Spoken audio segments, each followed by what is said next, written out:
like, because time is going by so quickly as I get older, so it just feels like something that I did, like, a couple days ago was actually a month ago. I lurk for now, hanging out in ADIMM and still got a shower and things. Hey, no worries, Big. I don't expect anybody to, like, sacrifice their Halloween festivities to join me, but I do appreciate you coming in.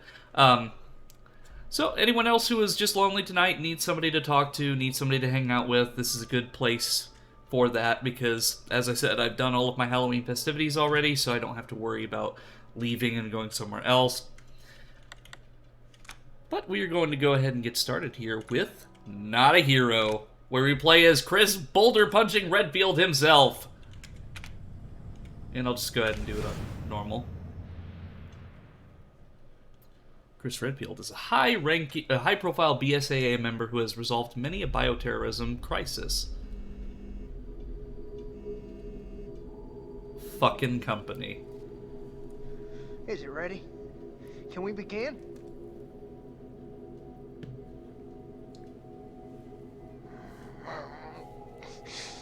I can't help it, man. We've got work to do. And I just spilled some of my drink on myself, so give me just a second, chat.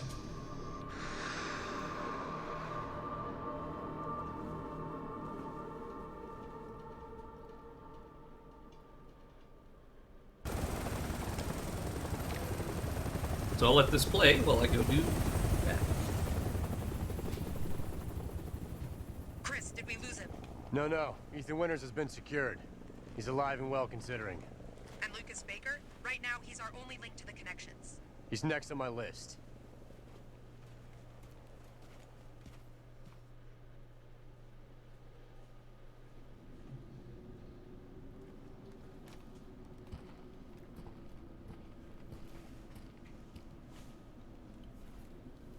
Alright, sorry about that. Took a nice big drink and then I spilled it all over myself right as we get started. So that's a good start to a stream. Hey, Taylor, how you doing? All right, I'm in the mine. Signal strong. You're coming through loud and clear, Chris. We didn't get much from the first unit before we lost contact, but apparently Lucas turned the mine into his own personal hideout. How many men did we lose? 3 of our best. Their last transmission was near a lab that should be just ahead. I'm going to need you to check it out. Got it. Pretty good. Well, besides fuck Bungie, I'm pretty solid. Yeah, like I saw the message, but I didn't I don't know if I responded to it, but like, yeah, Bungie, like, they're just not the same anymore. Like, people are like, oh, Bungie, like the Halo guys, they must be great, but it's not the same Bungie that we know and love. Like, I really feel that they need to, like, with Destiny 2, they really need to move on to something else, which I know they are doing that whole Marathon reboot thing, but at the same time, most of the Halo guys left. Yeah, like, Joseph Staten, he's gone. Like, he's just part of, like, Microsoft Game Studios now, which is why he was on the Halo Infinite project.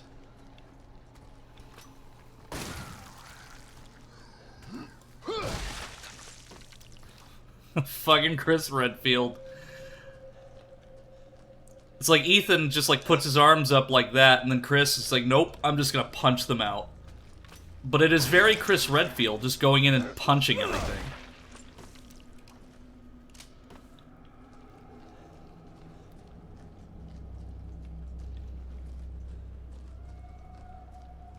Marty O'Donnell. Yeah, and they treat Marty so terribly, too.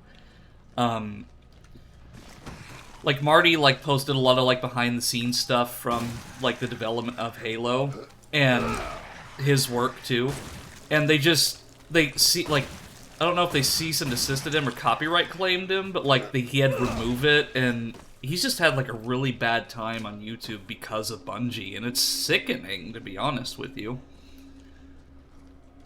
The lab is just ahead. Any idea what Lucas is up to down here? We're still analyzing the data, but it looks like he's been running experiments with an E-type butamycete. Let's hope those men haven't become a part of those experiments. So, Chris, how about you turn your flashlight on, yo?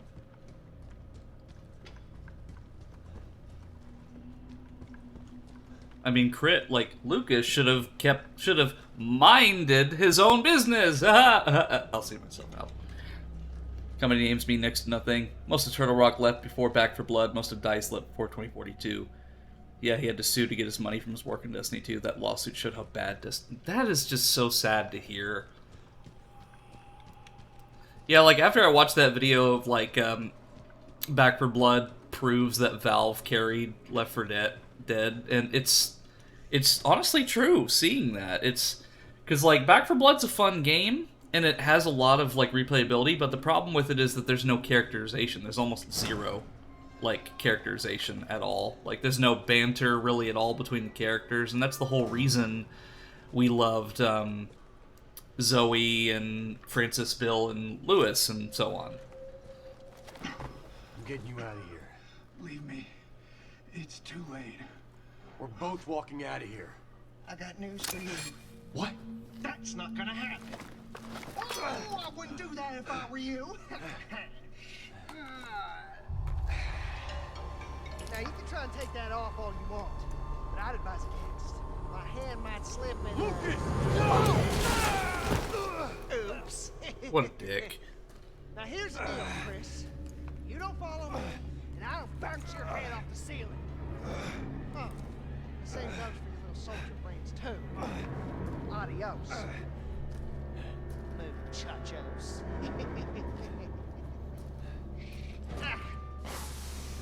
He's such an asshole. I'm picking up airborne spores. It's the E-type mutamycete. Your mask will switch automatically to rebreather mode. Keep an eye on your oxygen tank to be safe.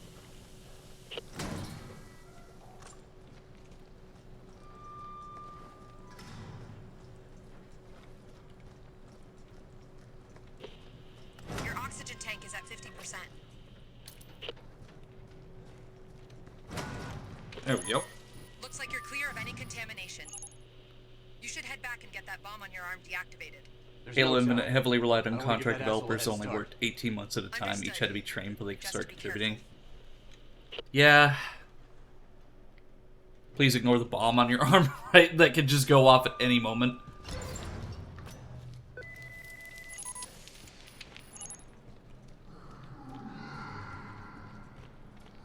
You'd think that Chris would have a flashlight of some kind, unless it's like an item that I'm missing.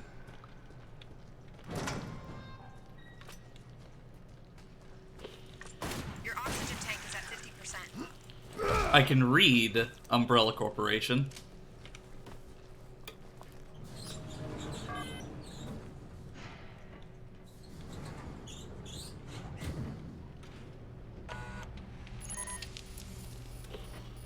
Chris, we finished analyzing the data we intercepted from Lucas.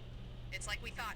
The son of a bitch has been sending status reports on So, to are the you? connections. What are you? So for chat, have you been doing anything for Halloween, or is it just kind of like you've already done it, or like you're just not interested in Chris, festivities? we've been over this. Maybe the BSAA's convinced. If they weren't, I wouldn't be here. But working with Umbrella is going to take some getting used to on my part. Or a better respirator? I If know it's it must be pollen and difficult, spore-based, but shouldn't tell most the filters truth. take care of A lot that? of our members have been with us since even before we reincorporated Right, as like, a PMC. About I know all it's like a this- gameplay thing. Let's just focus on the mission, and maybe we can continue this conversation when you get back. Okay? Sure, whatever. I know it's just a gameplay thing, but like somebody like myself who's actually like owned a few gas masks over the years, like the filters should like filter out most nuclear, biological, and chemical contaminants. So it's like for somebody who's like having military grade state of the art hardware, like I really feel that like an oxygen tank or like a respirator should handle all of these biohazardous materials. Can't say so. I'm gonna throw some ducks and leave. Have a good. No, don't throw the ducks. Don't throw the ducks. No. No!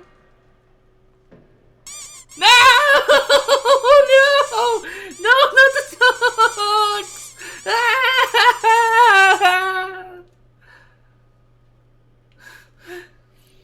Thank you, Gray. Have a happy Halloween! Anyway, let's continue, shall we?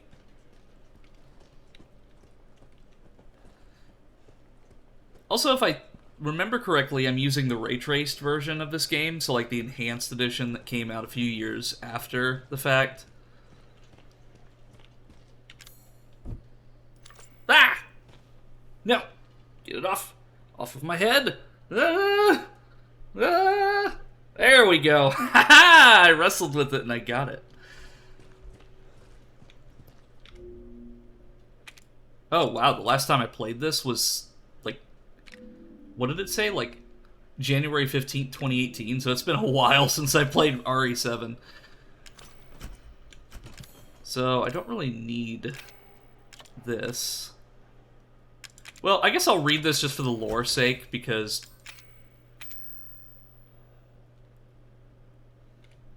Operation Lurking Fear. Primary mission, extract Lucas Baker. Location, Dulvey, Louisiana, USA. The Baker Estate. Threat profile, molded, alpha variant, others. Anti-personnel traps, lethal and none. Due to lack of intelligence and the number of unknown factors involved, Chris Redfield of the BSAA will act as a bioweapons specialist on missions. Location update. Recent intel has confirmed that Lucas Baker is holed up in the mines near the Baker Estate. Suspected associate of criminal organization The Connections. Role unconfirmed. Holds vital intel regarding said organization. Criminal organization producing bioweapons for sale in the international black market. Limited intel on size, market share, and members. They are the prime suspects implicated in the production and distribution of the E-Series bioweapon. E-Series model Evelyn is present and active at the Baker Estate. Lucas Baker seems to be monitoring her and reporting on her activities.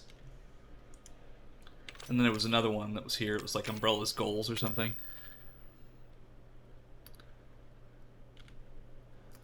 For many of you, this is your first mission with us, so we wanted to make it clear what Umbrella is all about. Though many of our staff hail from the infamous pharmaceutical giant Umbrella, our purpose is to make amends for their atrocities perpetrated under the Umbrella name. That is why we reincorporated as a PMC in 2007. We will put a stop to not only anyone who is engineering or selling bioweapons, but those who support those efforts as well. We made a mess, and now we have to clean it up. By keeping the Umbrella name, we show that we take responsibility for that mess, and we want you to remember that you carry this responsibility for you in every mission.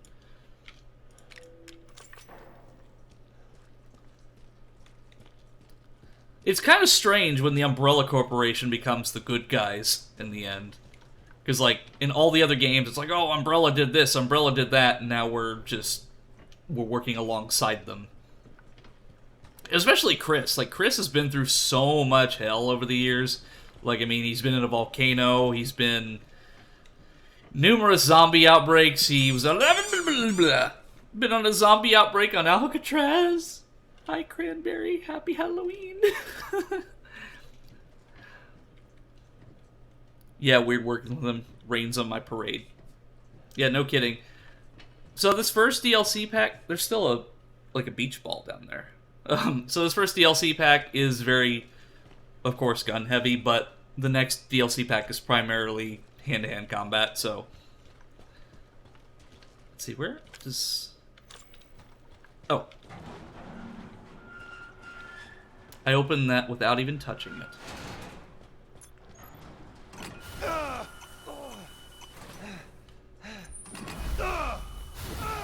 What the hell even happened? Ah! That was perfect timing. You hit me with the anvil and then I died. It's like, okay, I need night vision goggles to go in the room, otherwise it'll kill me. It's like you hit me with an anvil right as that happened. Da da da da. Remember how you said that Chris has no flashlight? Yeah, he needs night vision. Yeah, so there's a... oh, there's a grenade right there. And then these I need coins for.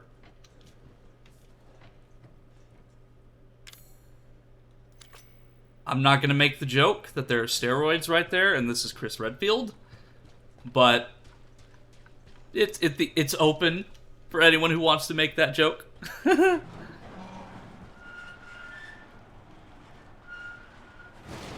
Home from Adventure? Awesome, Cranberry! How was it?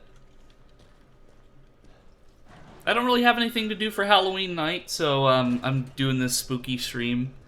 Because I already did all of my festivities with, like, the rave and stuff, and then so on. So this is for those of us who, you know, may not have anything to do for Halloween night. I want to make it special for everybody.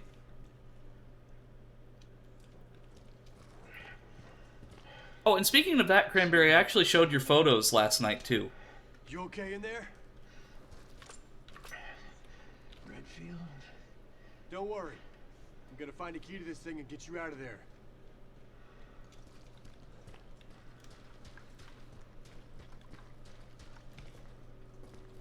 So, what was that place that you went to, Cranberry? Because one thing that Big and I did take note of was that the ghost town was in remarkably good shape, like to the point that it has to be maintained by like some sort of like city or organization, because it seems like places like that would be vandalized.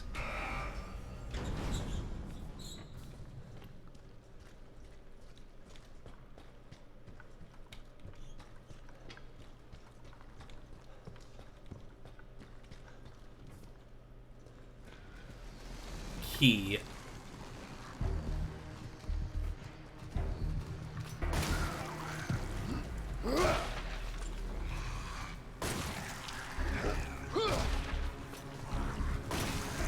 See, Chris Redfield is a bioweapon. I mean, the fact that he's able to just punch their heads off, he is quite literally a bioweapon. He just doesn't need any enhancements like these enemies do.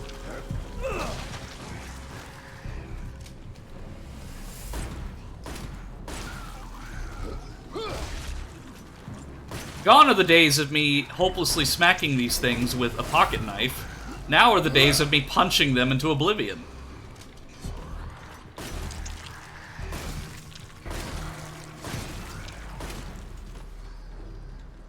Okay, out of ammo for the Samurai Edge.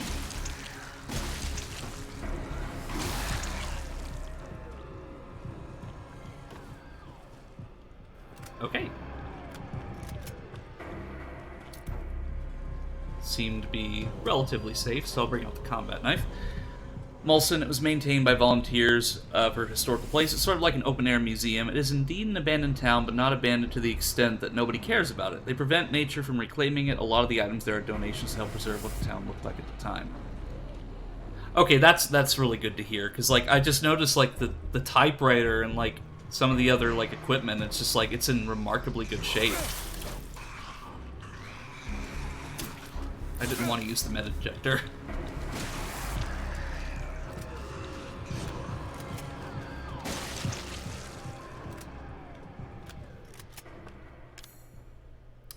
Well, I've still got 2. It's because the crouch button is C, so I messed that up. There we go. Oh, cool! I can switch the stance of the knife. I didn't know that you could do that. That's cool.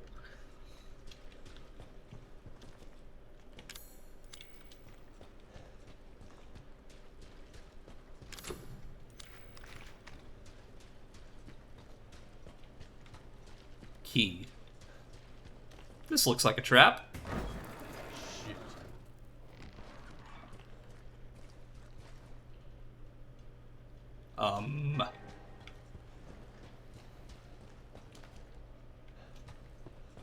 Can't we just use the same thing that lifted it up? Like, take the wheel down or something?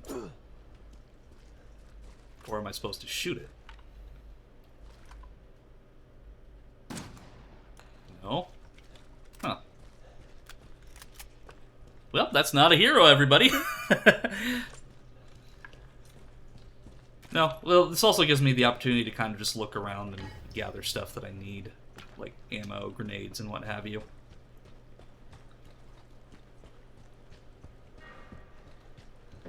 Still, it's like, not a hero as a DLC is just a reminder that, yes, while RE7 is terrifying, like, Ethan's story is the really scary part, and then Chris Redfield's story is just like, yep, this is still Resident Evil, so you gotta remember that Chris Redfield still exists. So, like, the monstrosity that is Chris and Redfield and Leon Kennedy still exist in this world, so... Oh, there's the crank that I need. Once I get my photos uploaded, I'll be doing my Halloween stream. Halloween time is my one time of the year I'm big on streaming, so I'm going to finish strong. Wishing you a good stream when I head out. Still here while I prep the photos, though.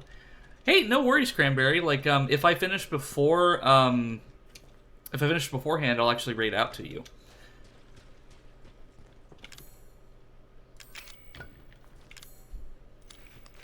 It needs something else.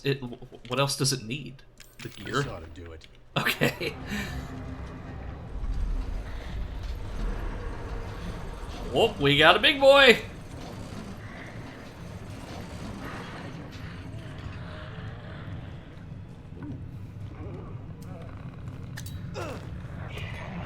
Please tell me what I'm looking at. I have no idea. It's something new. Exercise extreme caution. Well, the grenades seem to have at least done something, so I will be taking that key and running for my life. It's not running away, it's a tactical retreat. I am just reevaluating my strategy. I'm not scared, I'm just thinking tactically. At least that's what I tell myself.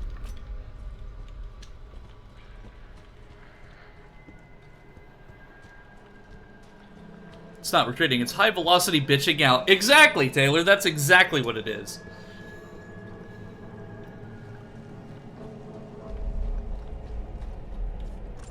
I think this is also the wrong... No, it's over here. I am going the right way. You'll be happy to know that my 2 Halloween hikes were wonderful. No lunatic with a gun. The only scares I got were potential hauntings, which is what I wanted. I wanted to be a little scared, but for a Halloween reason.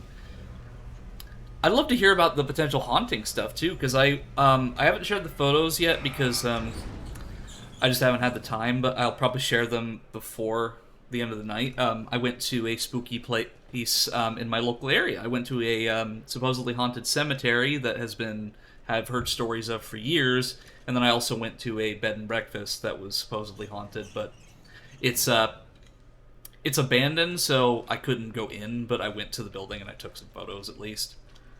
But in the cemetery, on the other hand, I did feel like I was being watched, which was scary, and it was eerily silent, too.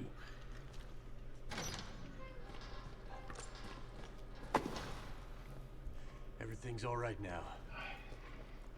That's just what he wants you to think. I'm just the bait, and you fell for it. You went to an abandoned military fort? Ooh! Oh, shit. Take the filter. I'm a mask. Hurry. But you'll die. I'm dead anyway. No nameless BSAA soldier.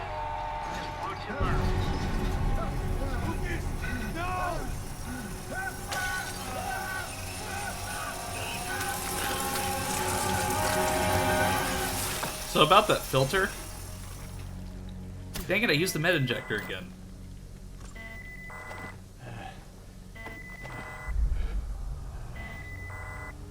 I'm sorry.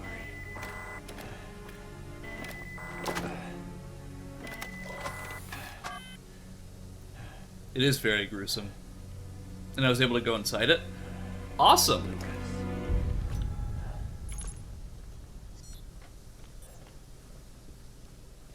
Well, at least I don't have to worry about the contamination anymore. Yeah, I need to be more careful with my controls, so I'm actually gonna rebind the,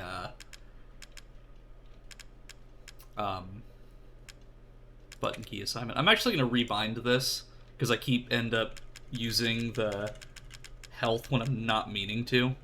So, crouch will be control, and then heal will be, I don't know, tab.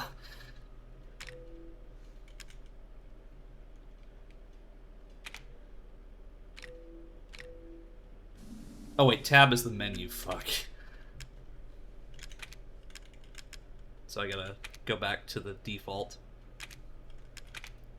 You know what? I'll just be careful. Anyway. Even if I'm not being careful. His sacrifice will let me get ahead. We won't forget him.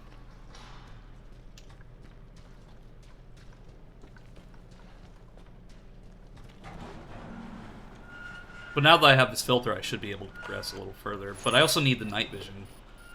I can't wait to get my hands on that asshole. Just remember we need him alive, Chris. Yeah.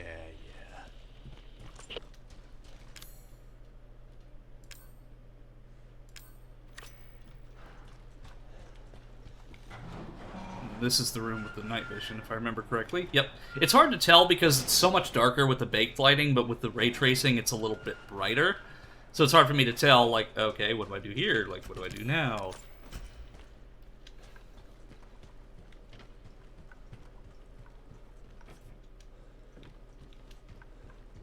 Because this one has a lot of backtracking. Like, you come back to this area quite a bit. So I've been in there. That was where the key was. So what is the next zone that I've got to go to? So that just leads me back up to the starting area. Ooh, shotgun shells.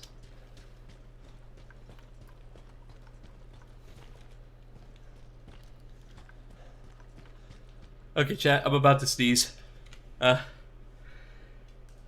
Shoo. Excuse me.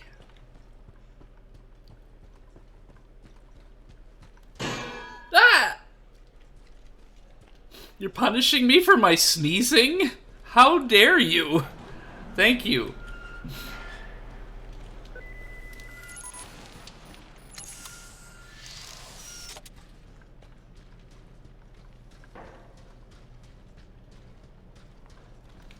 It's like I feel attacked that I was hit with an anvil for sneezing.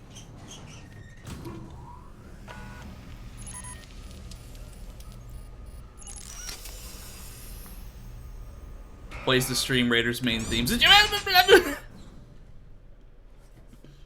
Well, I already got hit with the ducks earlier. The beach ball's still down there. Teach you to sneeze. Yeah, I get punished for a bodily function that I cannot control.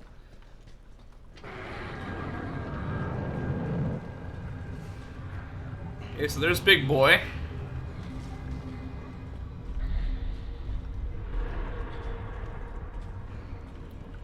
Yeah, it's been such a long time since I played this, like, I'm just a little lost on what to do and where to go. I know that I can't kill that thing right now, but what about this room here? Oh, I need a key that I don't have.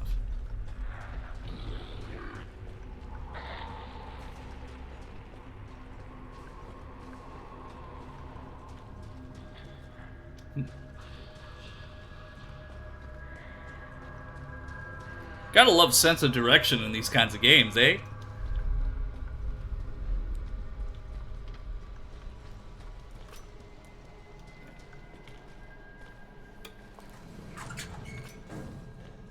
Luckily, I've got the power of the internet at my disposal.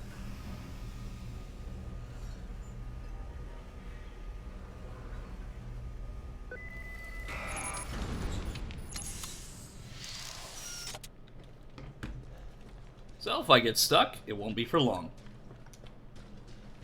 So is there something in this room other than this guy's severed head that I was missing? Like maybe a key or something or other.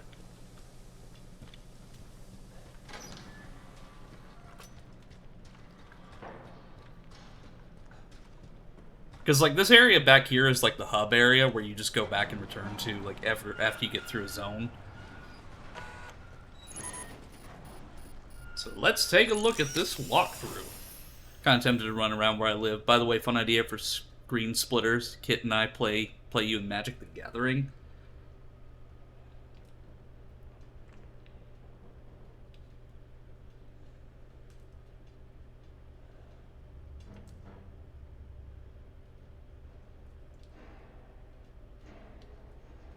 Okay, there's a green door. So I've got to find the green door.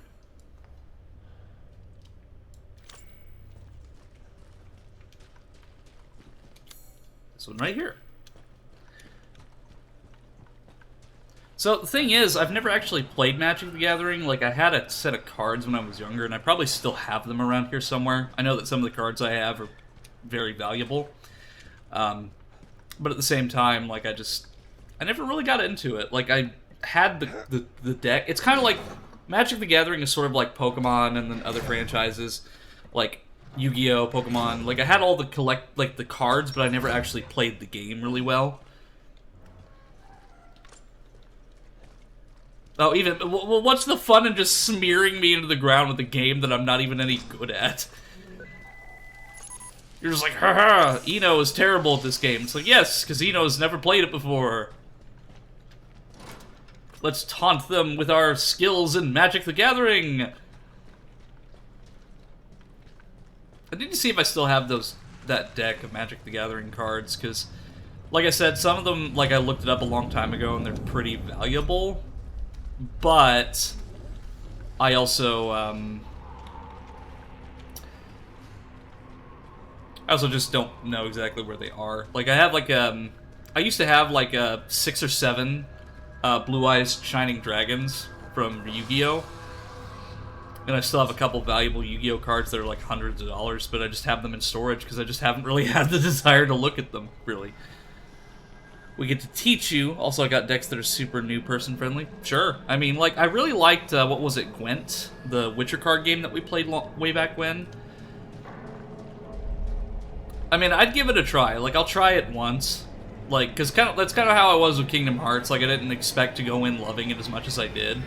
And I just had a blast with Kingdom Hearts. So, like, I'm definitely open to trying stuff that's new like that.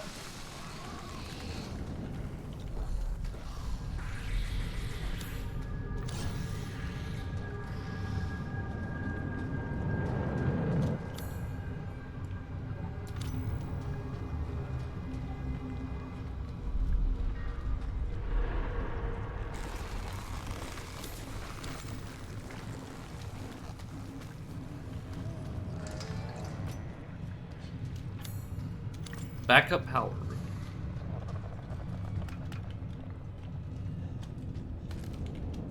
Getting lots of shotgun ammo, but not a lot of handgun ammo. Those ramrods should allow you to take down the new white mold variants. Good. These rapid-acting mycotoxic rounds, or ramrods for short, have been developed specifically for combat against fungus-based bioweapons. The bullets excrete a toxin on impact that not only rapidly destroys fungal cell membranes, but also prevents regeneration of lost tissue. One shot will allow for normal methods of attack to gain effect thereafter. Nice. Oh, cool, a night vision device, but why is it all the way over here? Oh, well, I guess it's probably like Lucas's storage area. Night vision device. The device adds night vision functionality to the Umbrella head-mounted display system. The device uses image intensification to help the user see better in low-light environments. It also allows the user to see light rays not visible to the naked eye, such as infrared beams. Old Gwent was fun. There's a free-for-all version of Magic called Commander that gets nutty. Then if we want to avoid pay-to-win BS, there's a 1v1 version called Jumpstart. You pick 2 themes, bam, you got a deck. Sure, like, is it like primarily like an online thing?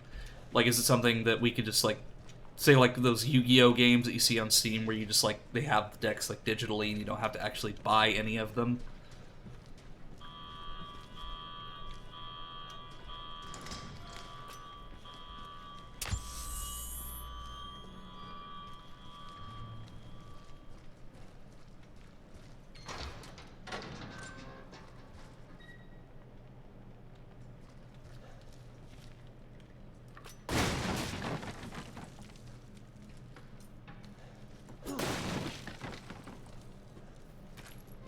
So is this just a bottomless pit?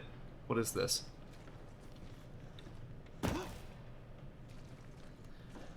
There's an MTG area we can play with free starter decks. There's also a trick to playing with OBS. When in doubt, we could probably Tabletop Simulator it. Yeah, that's true. I've also got Tabletop Simulator. I played a little bit of it with Sarah not too long ago, so I do have access to Tabletop Simulator, and I really enjoy it, so... So now that I've got the night vision and the ramrods rounds, I should be able to go into that room that was blocked to me. There's no power. Well, shit. Sewage. Yeah, the fact that people were able to beat this in 25 minutes is amazing to me, because I looked at speedruns just to kind of get like a general idea of how long this DLC is, and it's crazy that people were able to beat this within 25 minutes-ish. But I'm also not a professional speedrunner. I'm just a small-town girl living in a lonely world.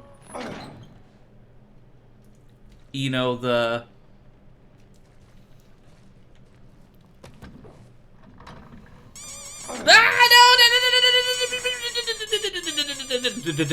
Ducks! I'm getting hit with the ducks! Taking the midnight train, going anywhere.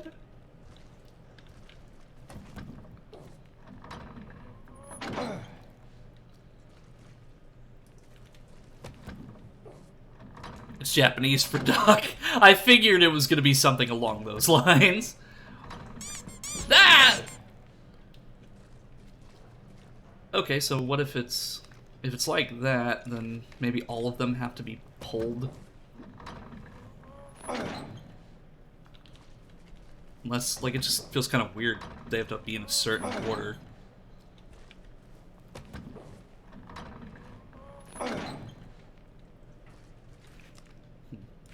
I feel like the night vision is hindering me a little bit here, but I can't turn it off. So let me see what I need to do here.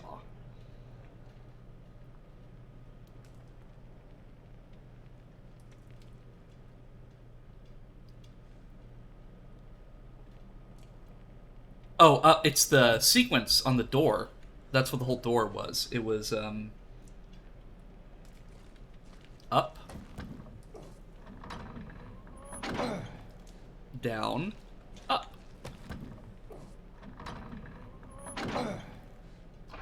There we go. Power's on. Woohoo! So that means I can use the elevator.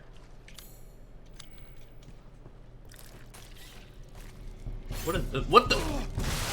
Oh, what is this face hugger nonsense?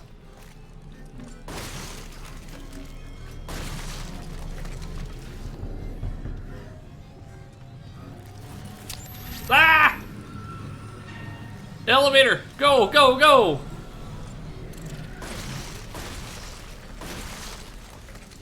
Great. More incoming.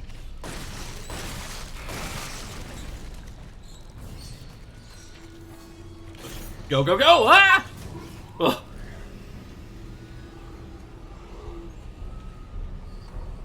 Whew, that was a heart attack and a half. So now that I've got the night vision, I should be able to go through that other door.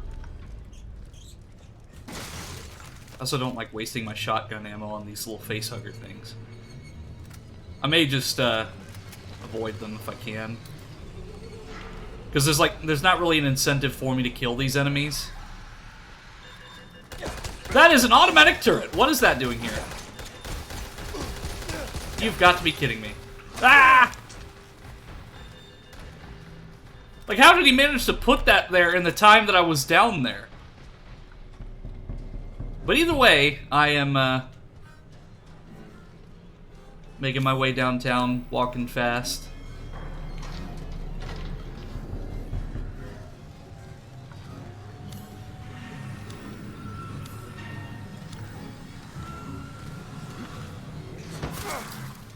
Let me through! Let me through! Damn it! I just love it when you get stuck on the enemies so you can't actually go forward. But luckily it puts me at a checkpoint here so I don't have to worry about backtracking too much. But it's just like, I don't want to waste the ammo if I can't help it.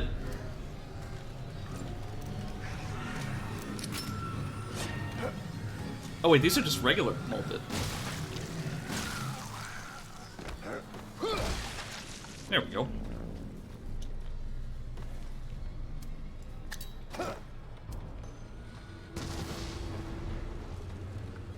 Yeah, that would have tore me up immediately.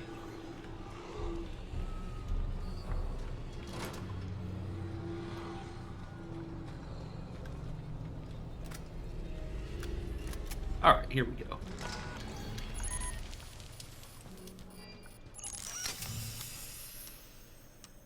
And then this will lead me over there. I live in an area where I never get any trick-or-treaters. My niece is a teenager, and I'm I'm too cool for Halloween phase. The boyfriend isn't really big on Halloween, is just watching sports. I'm really glad I went on these hikes, so do something to satisfy my love of Halloween. Yeah, it's kind of the same, similar with me. Like, my brother's not really big on Halloween, the brother that I live with. And then my family's not really big on it either, so, like, I try to it's kind of the same thing with all holidays. Like, my family's not really big on them with the exception of Thanksgiving. So it's just really nice to be able to, for me to kind of, like, bring that spirit back as much as I can. Because, like, each Christmas, like, my family's just like, yeah, just, like, what do you want for Christmas? Like, what are your presents? Or what do you want for presents? And then I try to, like, actually, like, wrap stuff and, like, put some decorations up with the limited budget that I have. Because I think that, you're never too old to feel the holiday spirit, I think. And I really think that, like, Halloween especially should be celebrated, because it's my favorite holiday, because you get to do spooky stuff, you get to dress up. It's not as corporatized as Christmas, even though I do like Christmas. Oh, that's what killed me. There's like a pressure thing on the floor there.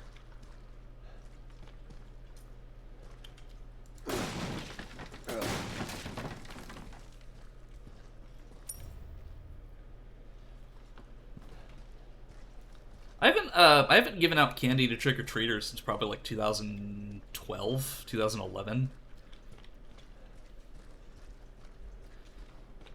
Because at that time I spent Halloween at my grandparents' place, and they lived in a fairly populated neighborhood, so I was able to give out candy, but that was the last time I was able to do something like that was years and years ago, over a decade ago.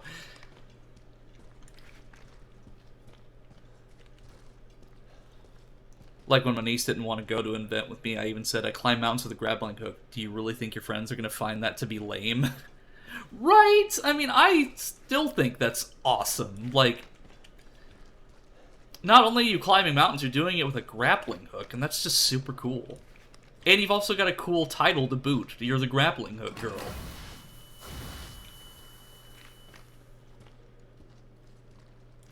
Okay, so how am I supposed to get past this laser trap? Do I just crouch under it? Okay.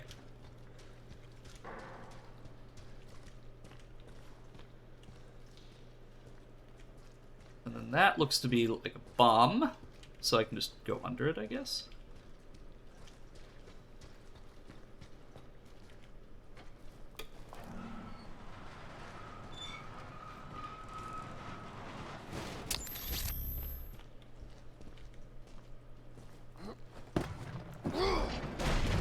I think, but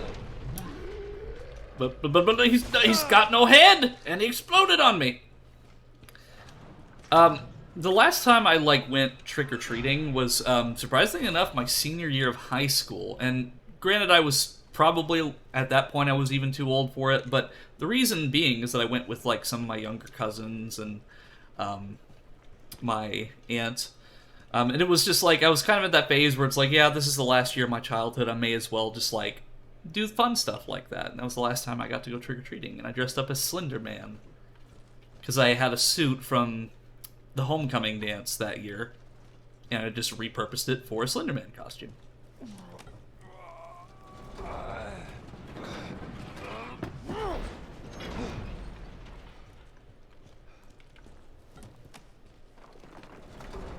The fact that Chris is struggling to push these is amazing, considering he punched a boulder that was multiple tons in a volcano.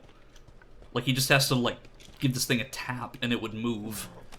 Because, like I said, Chris is superhuman. He is the bioweapon. The enemies are afraid of him, not the other way around.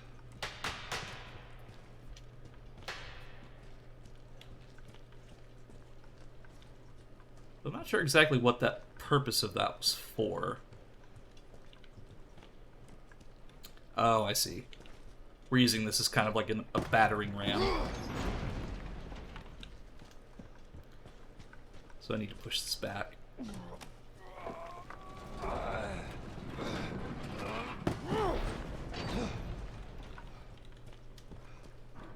And then push this one forward.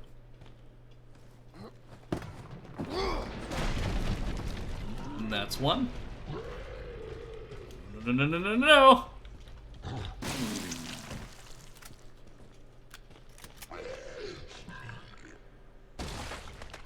Boom.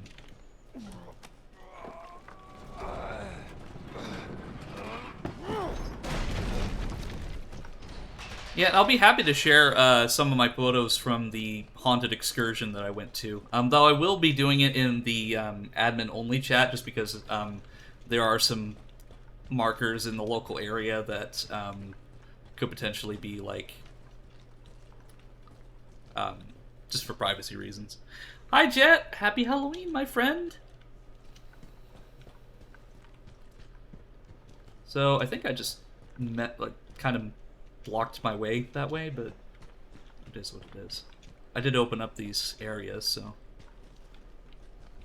nothing there. And there's a door right there. And then another door right here. That needs a key. How do you like my costume, by the way, Jet? This is my Halloween costume. I'm going as a maid. It's not really my thing, but people seem to enjoy it, so I decided to go as it.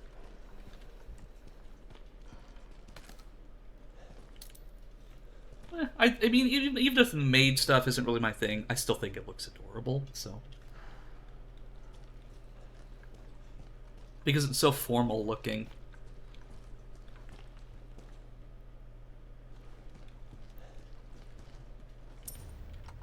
I have enough coins to get that steroids.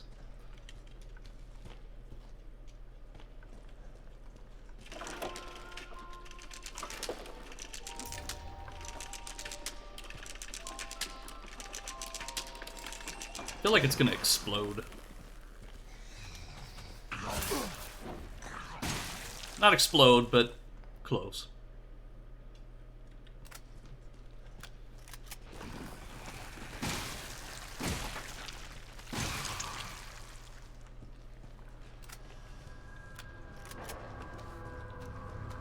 We got a biggin.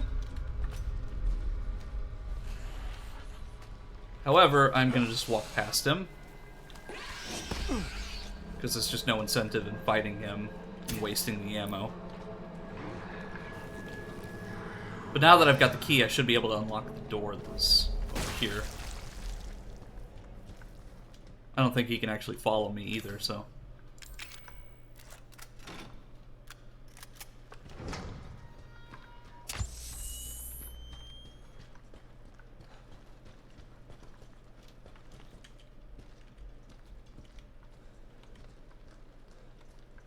I wonder if I can toss a grenade down there. Well, I'll waste a grenade to see. There's more than one way to solve a trap room scenario. At a local arcade, they have like this escape room type thing where it's like I forgot what it was called, but it's like like those laser trap rooms. Hey, you okay? So kind of like this, but like I'm coming. It's like you have to go and it's like a secret agent thing where you have to go and press a button in order to win. And this kind of reminded me of that. I'm also trying to stop saying filler words, and it's kind of hard, so like I'm pausing a lot more. I'm trying not to say like or as much anymore because I notice in my VODs when I watch them, I say like and a lot, so I'm going to try to stop doing that. And I say right after I say that I'm not going to do that.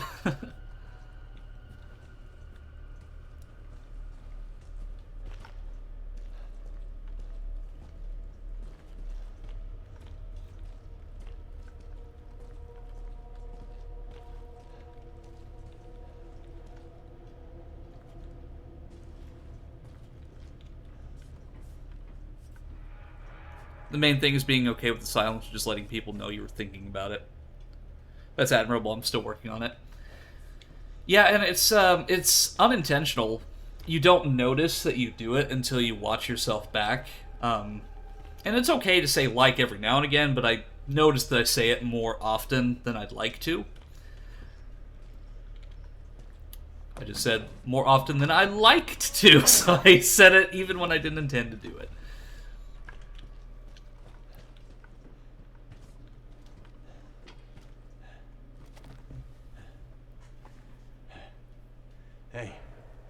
Hey, you still with us? Are you? Yeah, it's you. Thanks. I was beginning to think we've been left behind. So there's actually a death scene. If you forget to turn off the laser traps, you will die when trying to rescue him. This way.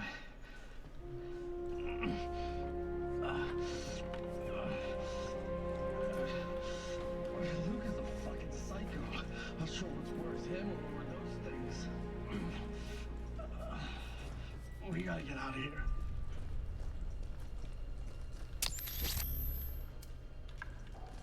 Over here. We can get out. Up through there. Oh, fuck. You gotta be kidding me. Fuck! Fuck! Fuck! Get this thing off of me!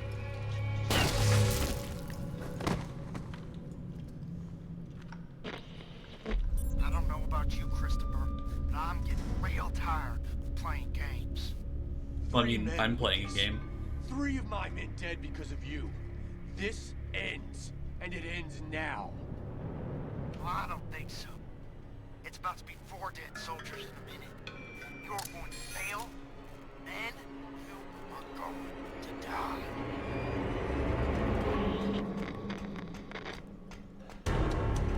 Okay, we got a situation here. We're on it, Chris. Head back to the central cavern and wait for further instructions. Don't let me down. Wait for further instructions? You're telling me I've got to wait? This thing will go off in, what, 9 minutes?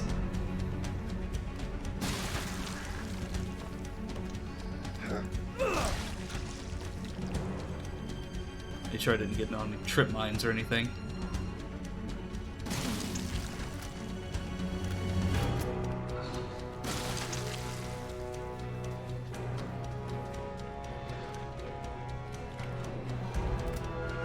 Alright, I'm in the central cavern. What do you want me to do, HQ? Chris, good news. Our video logs from the first unit show canisters of liquid nitrogen nearby. You might be able to deactivate the bomb by freezing it. Where are the canisters? The storage space in the mining work area. Go through the red shutter door. Red shutter door to the north? This one here?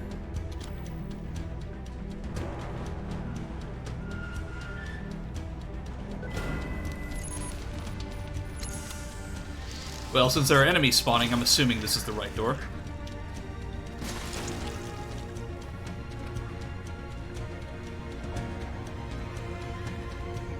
Either way, I'm gonna explode.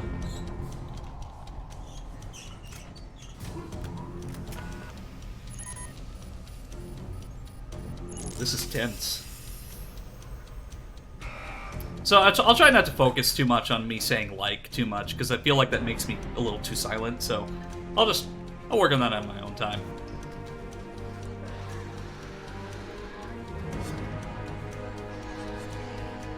Oh jeez, there's like so many enemies spawning, but I just have no time to worry about them right now. I've got to keep moving. At least I know what the key is for now. In this room right here. Open the door, Chris. Open the door. Open the door. Open the door. Please open the door. Open the door.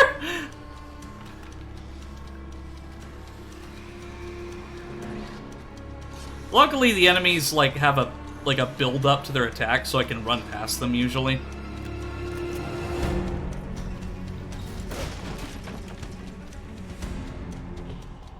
The liquid nitrogen is just beyond that room.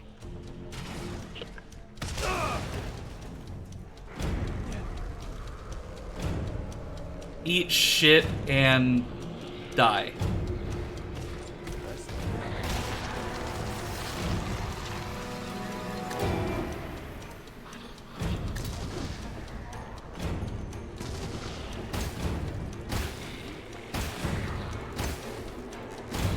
I'm gonna run out of ammo. Let's get the ramrods out again.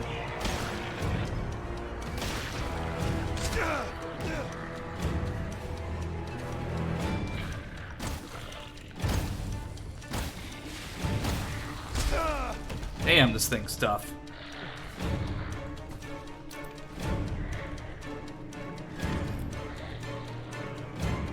Well, I also have incendiary grenades, so...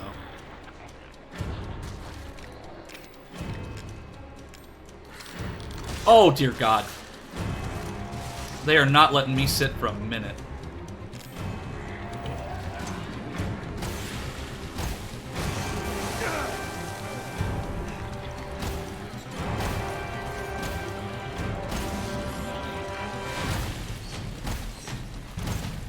Damn, this thing is just a fucking bullet sponge.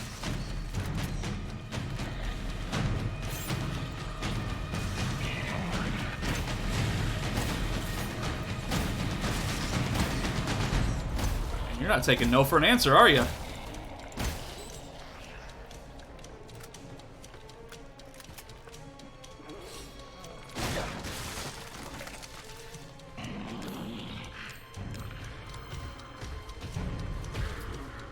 The problem is I can't find the time to actually, like, equip my incendiary grenades.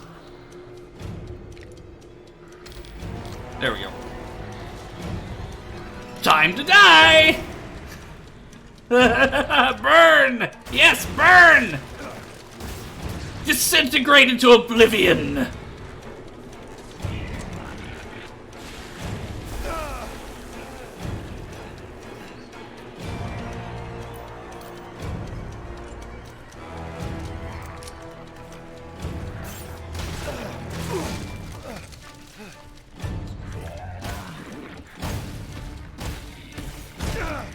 Christ, like, this is actually getting kind of frustrating, because it's just like, this thing is just a bullet sponge. It just refuses to fall.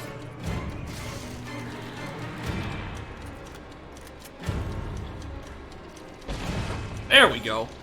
Target down, Chris. Now find that nitrogen.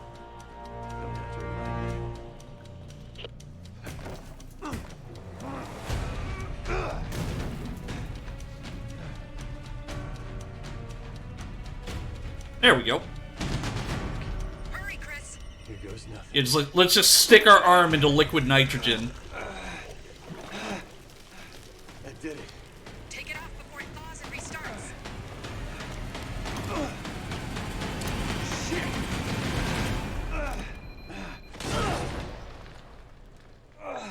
You alright, Chris? Yeah, I'm fine. I'm fine. I don't think his hand's gonna be really great after sticking it literally in liquid nitrogen. So I'm gonna kind of explore a little bit and get some Chris, ammo we're and showing a room other located supplies. behind the shield machine. Lucas? It's possible. See if you can get in there to check it out. Got it. Yep, there's some ammo I missed there. And what else do we got? Okay, I think we should be good as far as supplies are concerned, so let's move on. Yeah, this DLC is not really spooky. It's just more just like... It's just a reminder that Resident Evil, like, that Chris is still part of the Resident Evil universe, even though this is technically Ethan's story. And then at some point, I'll play Resident Evil Village. I just didn't want to play Resident Evil 4 Remake when it came out, just because I feel like everyone was streaming it at the time. And I know that there was a lot of people who wanted to see me play it, but at the same time, it's just that since it was such a new game and like everybody was streaming it, I just didn't want to. I didn't want to oversaturate it further. But I mean, if it's something that people want to see, then I definitely will give it a chance at some point. But it's just something that I'm not really interested in streaming right now, at the very least.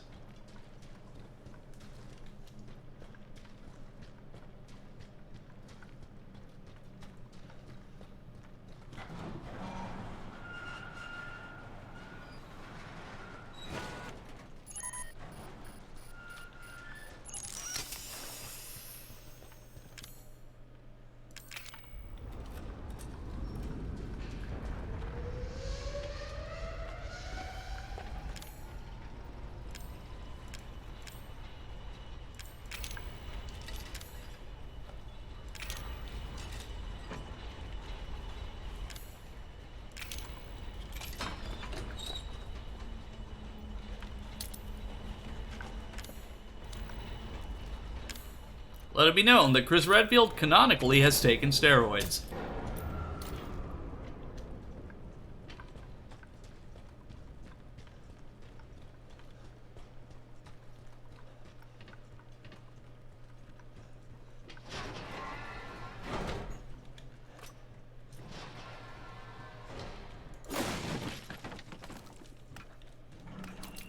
Okay, cool. I was wondering, like, if I would get any more med injectors, because I used, like, a ton by accident.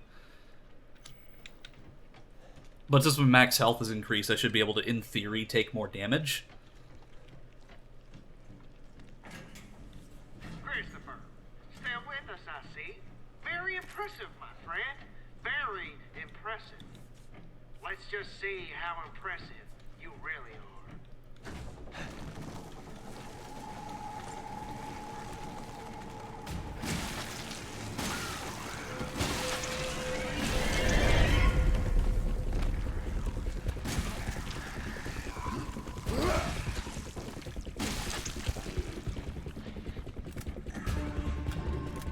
Probably gonna use a fuck ton of ammo here, but it's okay. Ah! Explodey boy!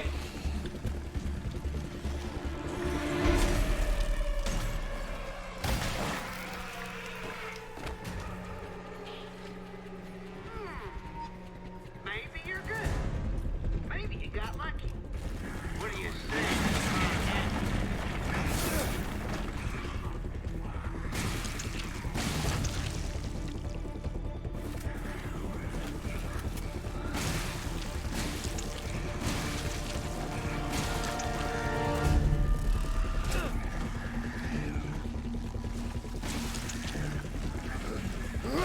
Yeah, it's just shoot, punch.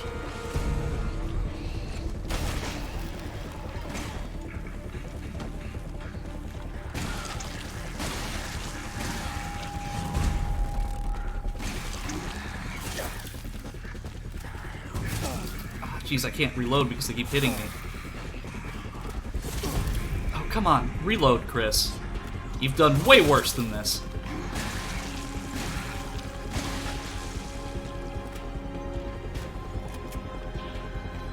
You're slowing down, Christopher. We'll catch you that time. Yeah, because I was stuck in a reload animation, ass. You big detective.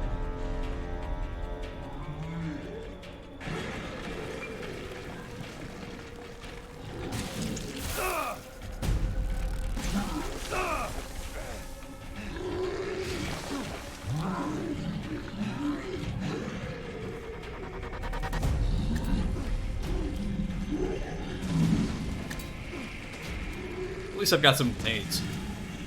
But what's up here? Ooh, more stuff.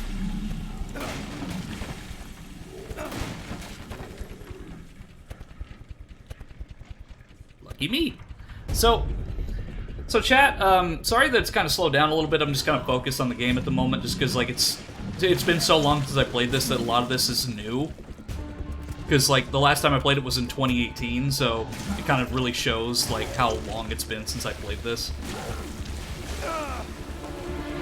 These 3 grenades and they're still going.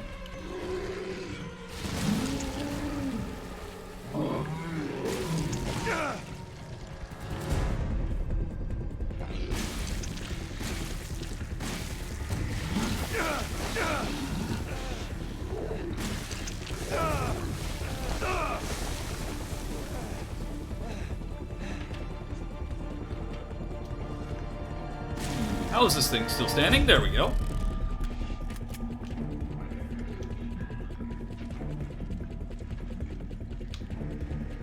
Is that thing still alive after all of that?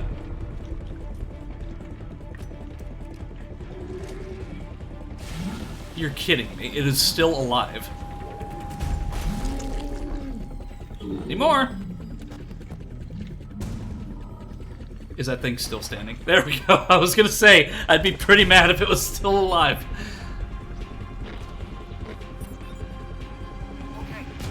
Okay, no more, alright? I don't have anything left. You won't get any sympathy from me, asshole. I know. I've done terrible things. Horrible things. I killed your men. I tortured them. And I enjoyed every second, soldier boy. Just like I'm going to enjoy watching you burn. Commencing countdown to detonation. You hear that? Sounds like time's running out for you. Tick tock, Christopher. Tick tock. If you're gonna kill me, just kill me. For the love of God, shut the fuck up. He's saying like what we're all thinking. Burn to death. But I have an elsewhere to be. Bye-bye.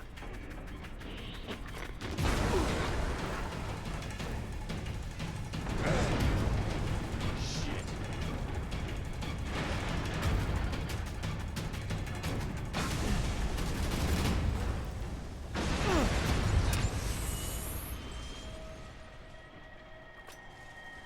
It's like little bad architectural design there, Lucas, if you put a manhole or like hatch for me to escape from in the middle of your trap.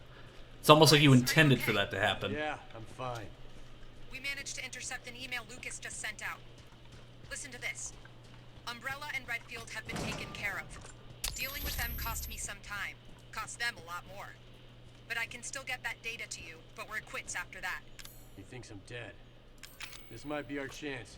Who'd he send it to? We're still decrypting that. Just get Lucas. Keep me posted. Gotta make sure that there's no, like, turrets or anything.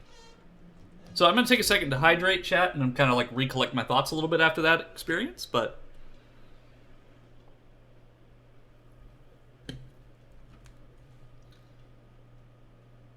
yeah, like I said, this DLC is more so, it's more of a, like, more of an action-based one, because it's kind of like going into the old Resident Evil 5, 6 style, but in first person. So it's not really, like, spooky, but the next DLC will be a little bit of spooky, a little bit of, action. So, like, Resident Evil 7 was the, like, the main part of the game was the spooky bit. But it is still a horror game. WM002.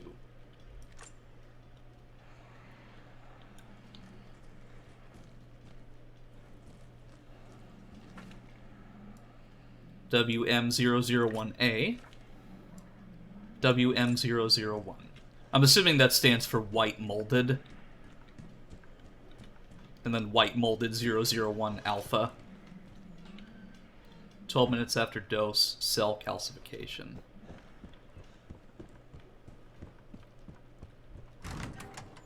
Though I am definitely going to explore these rooms a bit, just because I want to make sure that I get every last bit of ammo and supplies for this next part. So, let's see.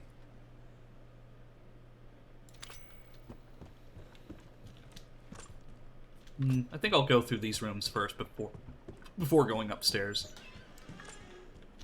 Yeah, because I missed those rounds there.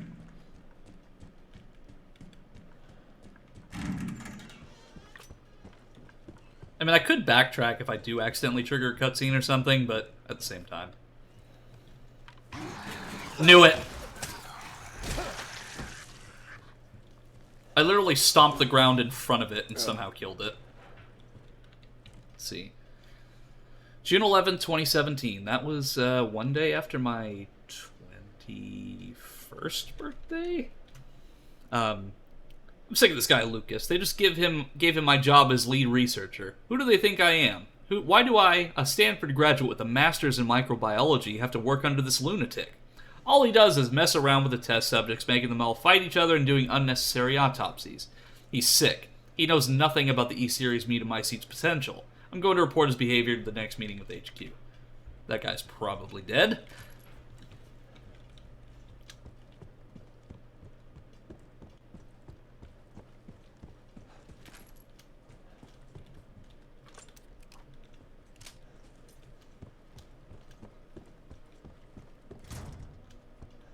Lucas.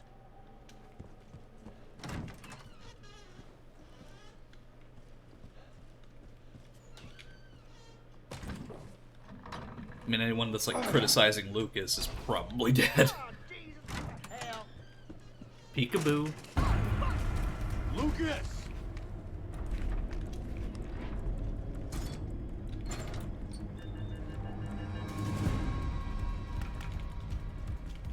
Let's see. I killed off all the Connections researchers. They were poking around when they weren't supposed to, when I wasn't looking. But I knew exactly what they were up to. Probably didn't like having to report to me. So I threw them in a cage with some molded. They shit their pants and begged for their lives. I'm just worried I won't be able to hold back from laughing when I make the report that they met with an unfortunate accident. Probably a good time now to cut ties with the Connections. I'm the only one who can really make use of Evelyn's mold.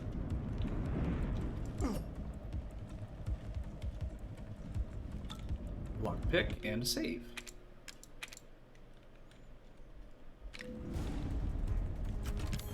Never really had much use for this. Well, I guess I could put these umbrella notes in here. And then I can move my incendiary grenades over to my main slot right over here.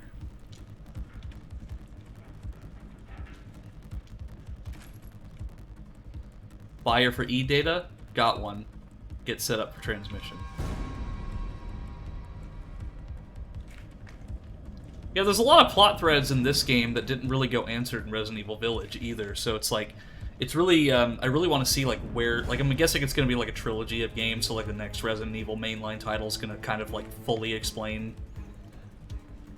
all of the things that went on here. But what surprised me is that Resident Evil Village came to the iPad and the iPhone. Like, it's on the iOS App Store now, and I'm just wondering how in the world it was able to run on that hardware. I guess, like, the iPad and iPhone gaming chips have just gotten super good. Things got a little out of hand, but I took care of it. I'm sending the e-data now. Shouldn't take long. After it goes through them, I'm out of...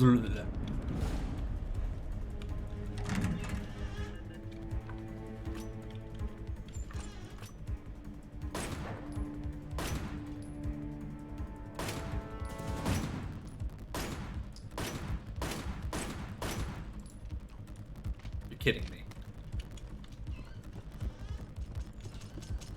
Oh, it doesn't even have any ammo. Damn it! I'm gonna load my save. Because I don't want to waste any ammo whatsoever, because I need it all.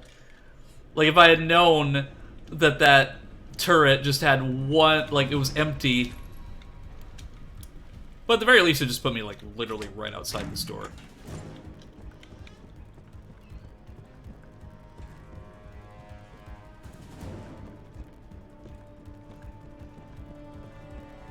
Really, though, by now, I feel like Lucas would have been long gone, but... Then again, he's arrogant enough to where he thinks that oh, doesn't matter. I can just get my way regardless. It's like it doesn't matter that we have a highly trained specialist who's been in a volcano after me.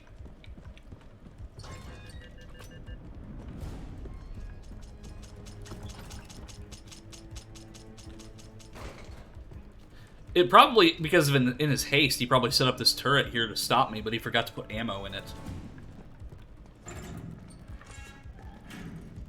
How the hell are you still alive? You should be dead. We got your emails. We know you're funneling info to someone. That's none of your goddamn business, Chris. A lot of people out there want to know about our little AV. A lot of people. Your friends, the connections, know about this? They don't strike me as the forgiving type. That's my business. You let me worry about that. You're about to have your hands full. Well, he wasn't kidding.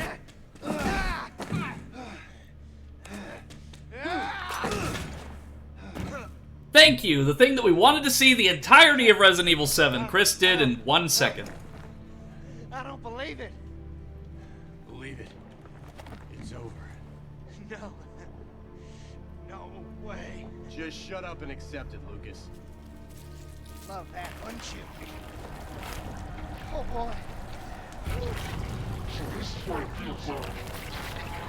Got a situation down here. Infection is at critical mass. Tell me something I don't. Ew.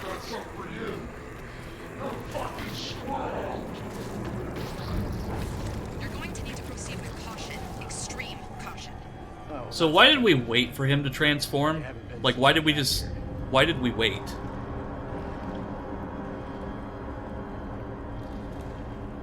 Oh, the game's hitching a little bit. There we go.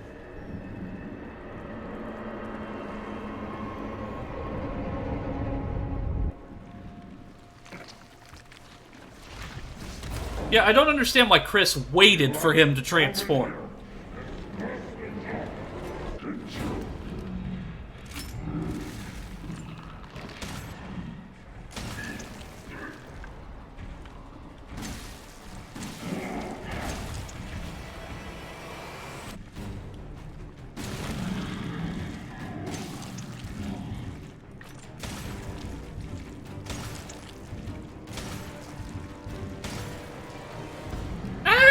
Scary! No! Hi, Tasty. Thank you for the boo. How are you doing, my friend? How's your Halloween so far? The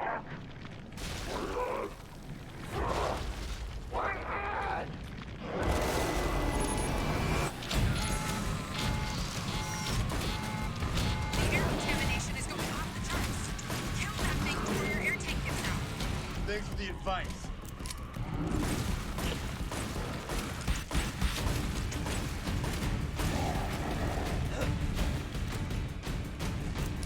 Doing good. Just finished handing out candy.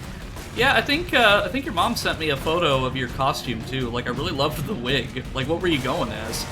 Like, you looked like somebody like from the 1980s.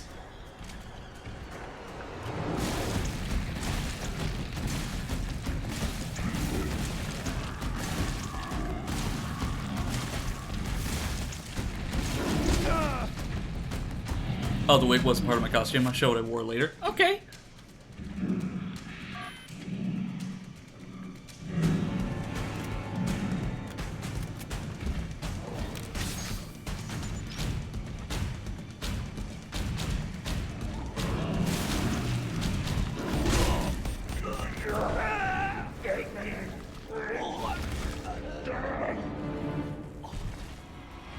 Oh, that was a death scene. Damn.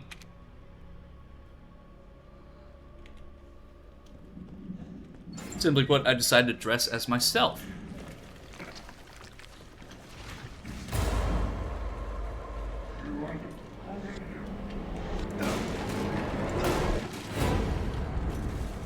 Oh, I think I know what you mean.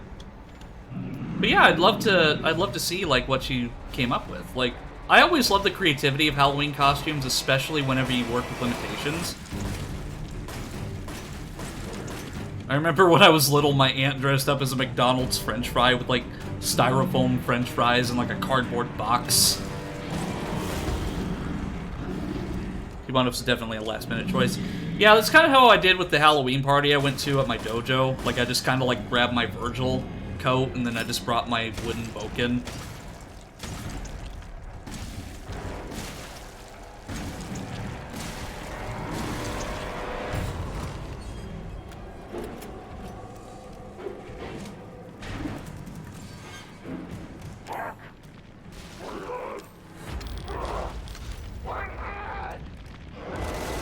Typically how it is, though, I have a hard time thinking of a costume and I come up with something last minute.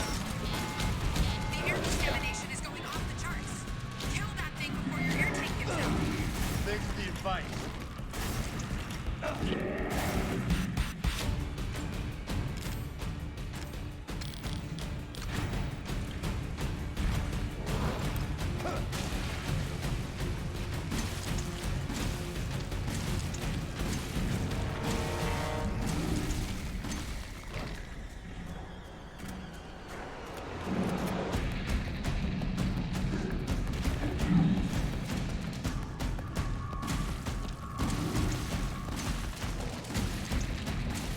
I need to go get some air. So the Halloween was really fun. I was bummed out early that I didn't get to do anything proper to celebrate, but being out there giving away candy really helped. See, that's awesome. I'm really glad to hear that. Like, Halloween for me, I just, like, I already did all of my festivities, so, like, I didn't really need to do anything tonight. So I decided, you know, may as well finish up Resident Evil 7's DLC and have some fun. And for people who may be lonely on Halloween, I'll give them some company. Because I know how it feels to be, like, lonely on a holiday, and it sucks. So I want to be that presence for somebody who needs it, you know?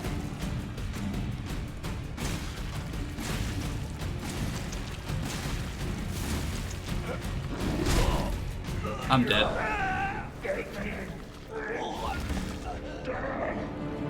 This is harder than it looks. Oh, you are a pretty boy. Fun, they have one kid dressed up as Leon. Awesome! When I was in school, one of the students got sent home dressing up as a condom for Halloween. Like, seriously, did he think he'd get away with that? What the fuck? Sorry I missed that message, Cranberry, but it's like, wow. Why would... Like, I don't understand. Like... I don't know, I just wasted one of my net injectors. Let me try. But yeah, it's like, that's genuinely surprising. It's like, why? That seems like something that like a college kid would do.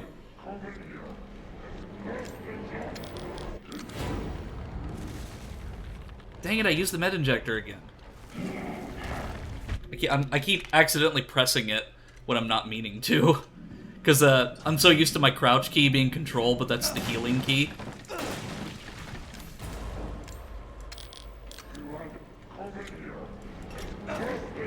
Hope you like being on fire, my friend.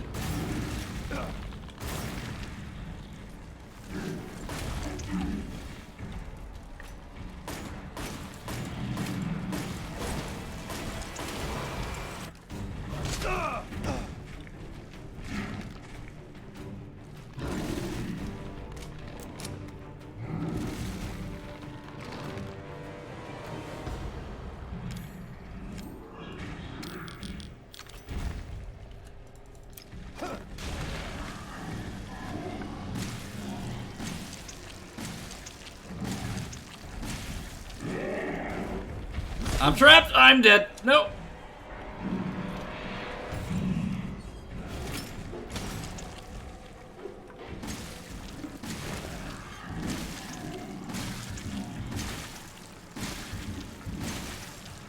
Did you try to argue that it was just a balloon? It's just a balloon, it's not what you think.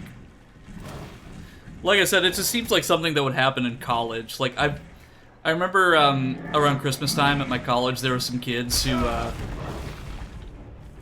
put up a sign in like Christmas lights on their roof that said "Send nudes." So it's like that just seems like something that a college kid would do.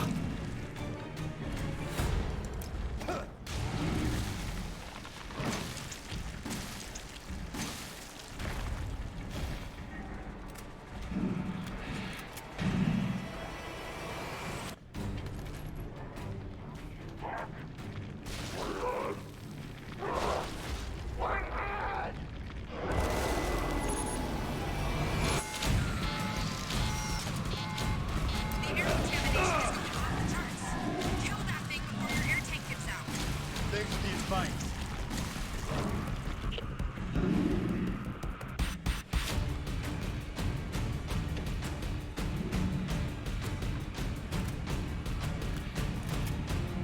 So, I see your message, T, but it looks like it, blocked it, so I'll just mess with that later.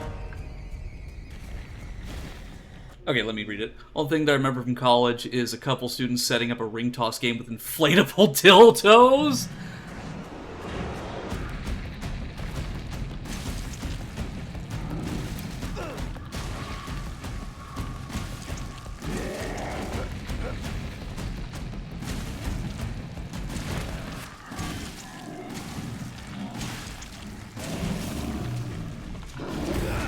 Enough of this shit.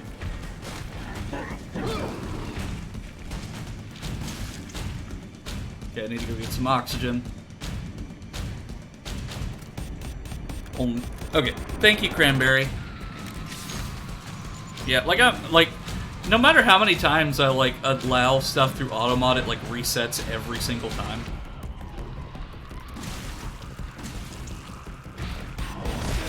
No.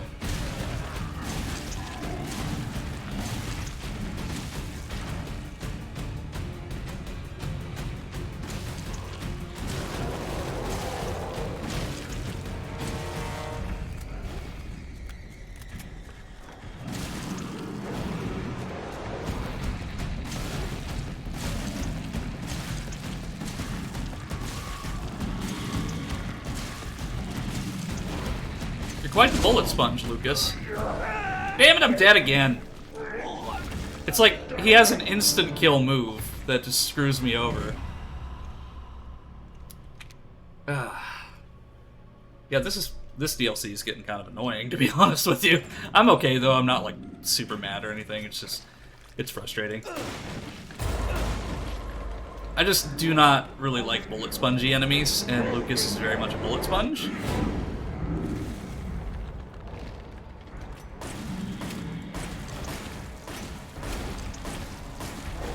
But it's more rewarding once I beat him, you know?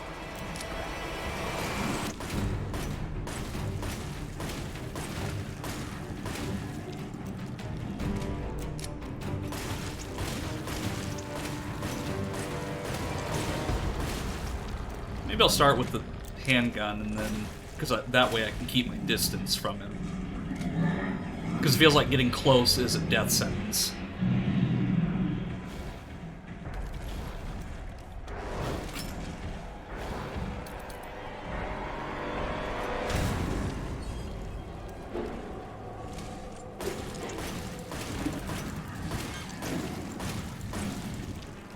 try a ramrod round.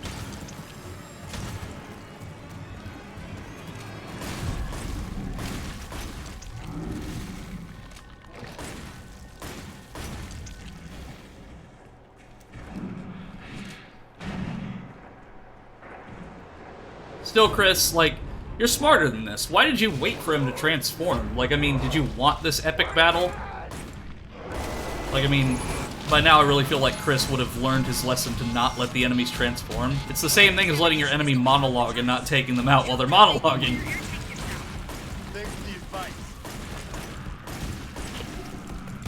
Yeah, it's just like the fire rate of the Samurai Edge is just so much better than the shotgun.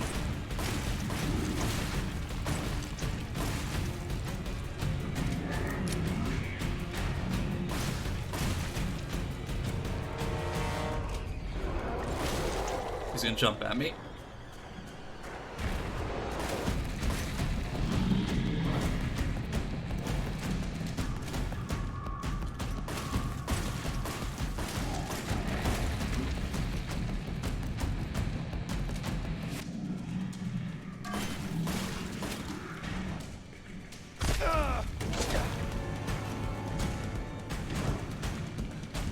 Come on, Chris. Come on, come on, come on.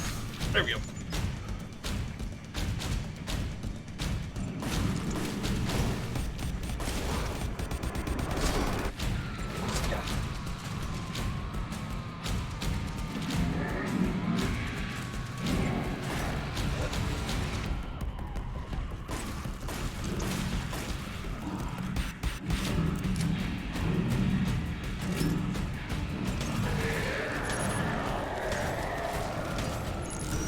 There we go. Killed him. Woohoo! Didn't even have to use my shotgun once. After I died like 3 times, but hey, that's beside the point. I still won.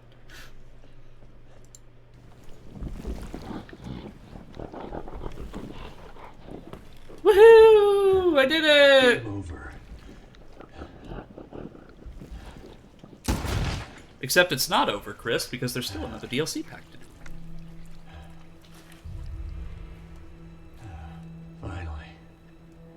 You and me both, bro.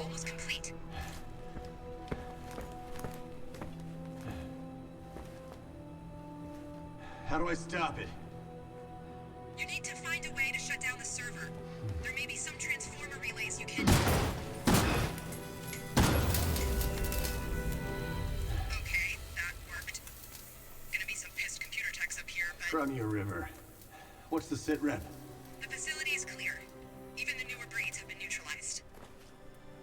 Then I'm out of here.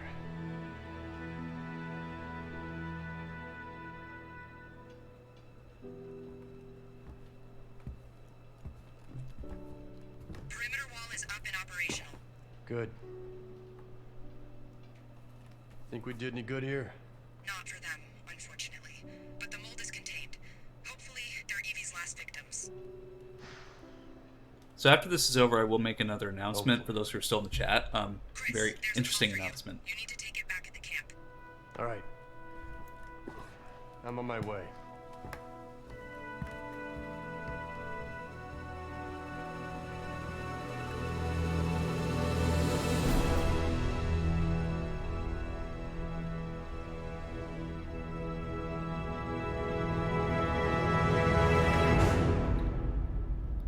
Okay, so unrelated to Resident Evil 7, I do have an announcement that I'd like to make.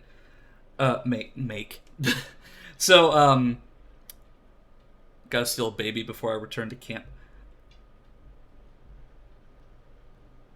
So, the thing that I wanted to make an announcement of is 2 things. So, one, I will be having Mike Pollock, the voice of Dr. Robotnik, Dr. Eggman from the Sonic the Hedgehog franchise, in a future stream. So, I'll be doing an interview with him.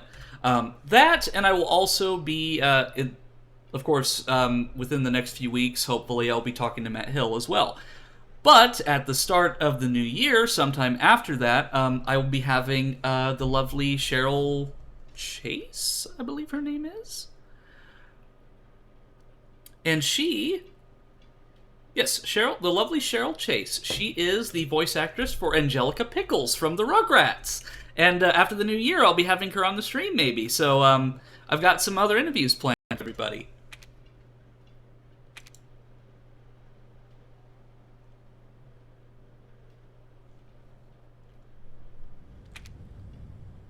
Yeah, and I've sent other emails too, but I don't expect a response immediately to the other people that I've emailed, considering, you know, it's a holiday and they're probably spending time with their families, which I would rather them be doing than checking their email, you know.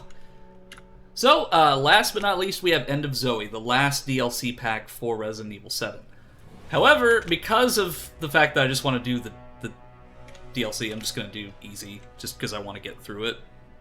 Make it a little bit more chill and relaxing.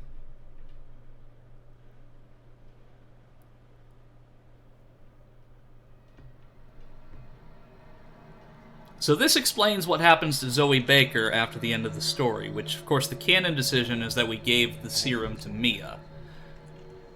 There's only one left. It's fine. It was foolish thinking I could escape. I'm sure there's someone who can help. This is my home. Apparently I belong. I'll send help. Don't bother. There won't be anyone left to help!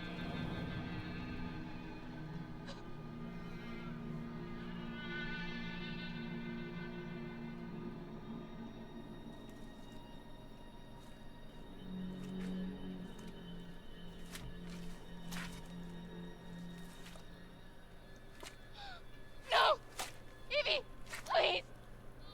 I honestly hope we see Zoe again in future games. So technically you do get to see Zoe a bit in Resident Evil Village.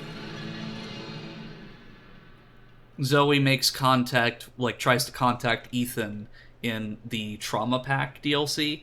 There's like a bunch of paperwork that she's written and about the Baker House incident. That's her, all right. Zoe Baker. She's still breathing. Call in to HQ. You say Zoe? Sir, do you live here? What the hell's wrong with her? We're Zoe! here to help. So everything... What in God's name have you done? Sir. Whoa. Stop! Stop! Oh my goodness. Zoe.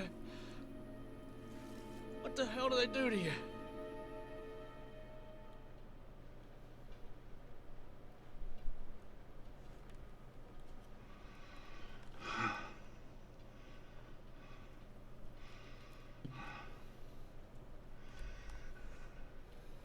Listen to me. We're here to help. No. I don't believe you, boy. Tell me, what kind of help comes in a helicopter gunship? You don't know what you're talking about. You don't get it. You think I don't know who you people are? With all these monsters running around here. Tell me, where'd they come from? It's not what you think. You don't understand! Well, I don't understand. You see that girl back there? Look! That there, my brother's little girl. My niece, you understand? And around here, family is a righteous cause. And you ain't gonna kill my family. Yeah, we need Joe. Joe's awesome. You know, the wait is over. I have the full photo chain up now for your enjoyment after broadcast. It's in your Discord. Cool! Can I share them at the end of the stream? She's dying, and we're both gonna fucking die if we don't get the fuck out of here right now! She ain't dead yet, boy. So I figure you better do something about it. For I feed you two little friends outside. Okay.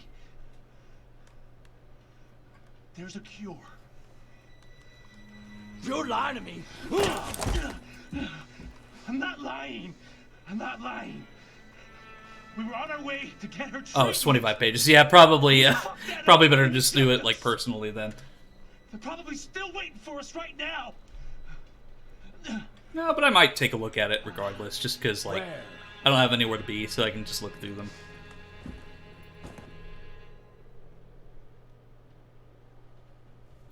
They took it to an old shop. Not too far from here. It's there. I swear. Ah, no, not the Wiz, no! Ah! Wiz, happy Halloween, yay! There's one behind me, too. Just slightly behind me. That was no gator I saw today. Was out checking the lines when I saw I had one, so I pulled it up. Instead, it was some sludge-covered god knows what with huge teeth and claws. Tried to get at me, so I punched the fucker's teeth in before it could. Never thought I'd see it with my own eyes. Goddamn government doing secret experiments on people and animals, no doubt about it. Explains those helicopters flying about recently.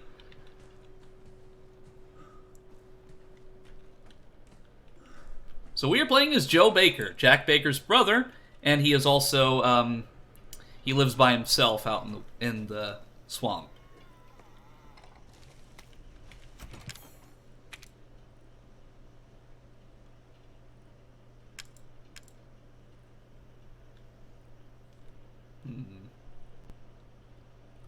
I'll save that for later. I want to go through this as legit as possible.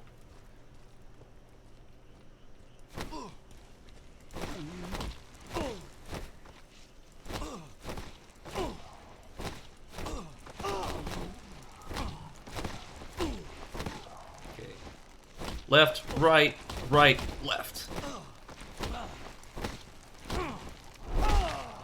There it is. Left, right, right, left.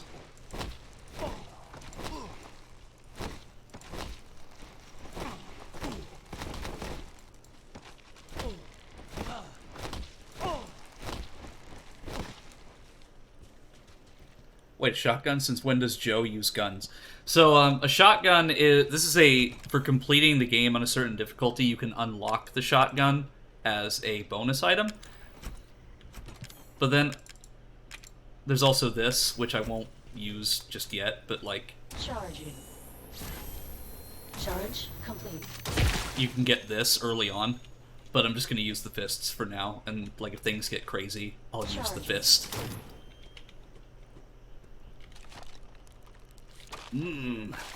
Rubs.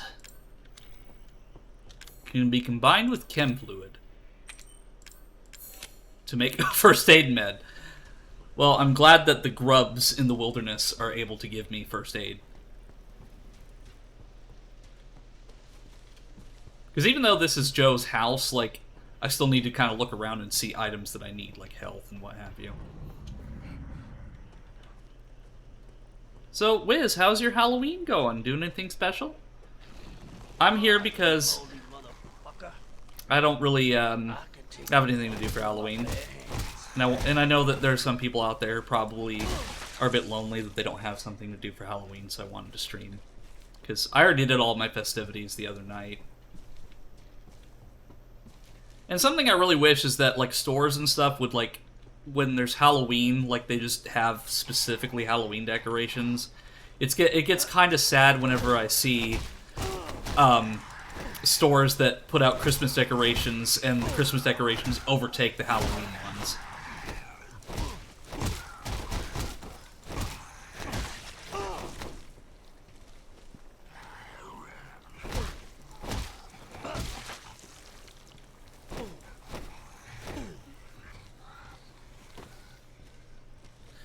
Special, yes. Halloween, no. I had an interview to work for Intel this morning, like the Intel... Yeah, I know which Intel you're talking about. How'd it go? I mean, because I remember you were talking about that, and how'd it go?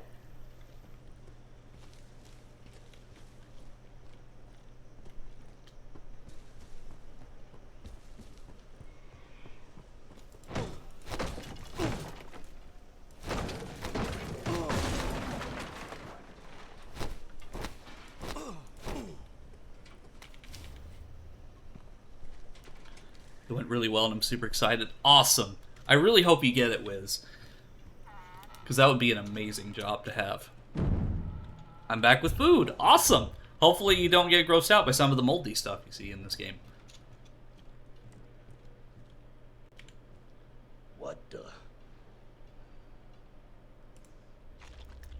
Like that, for example. Yummy.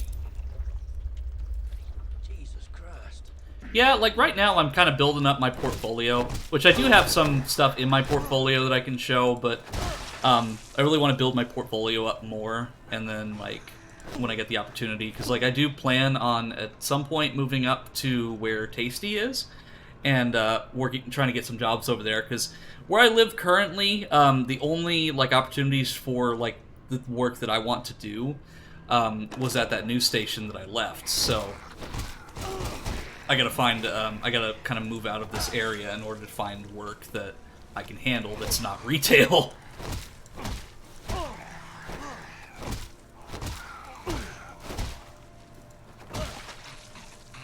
See, Joe Baker doesn't need guns. He's just got his fists.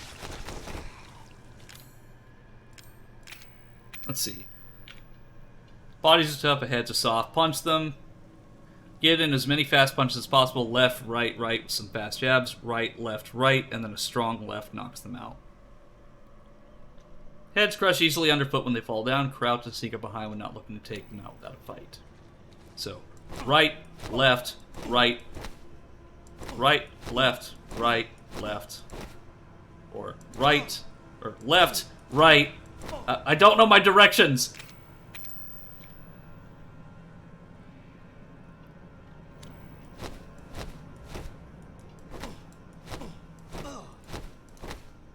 Okay. Lefty and righty, yeah.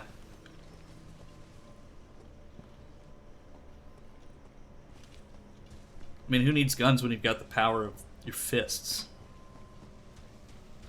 So, now that I've got that serum, I can go back, but I'm still gonna probably have to practice the fist stuff, because, like, I can do the jabbing easy enough. So it's like left.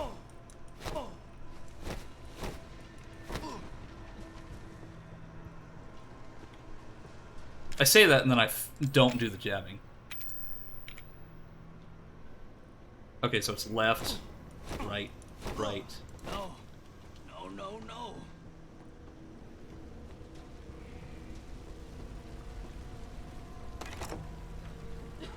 Zoe!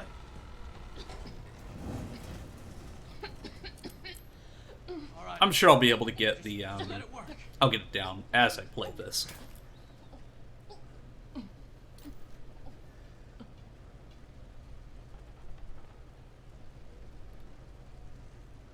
Goes with anything, comes experience comes with, playing. It wasn't full, was it? It won't be enough. She needs a full dose to heal completely. There's more at our base. Just untie me, and I'll take you there. Please! What base?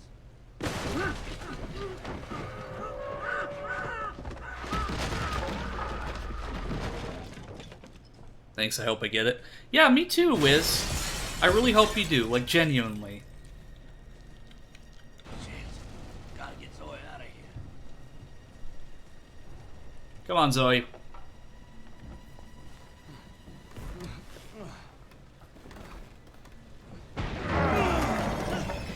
No! We gotta get going.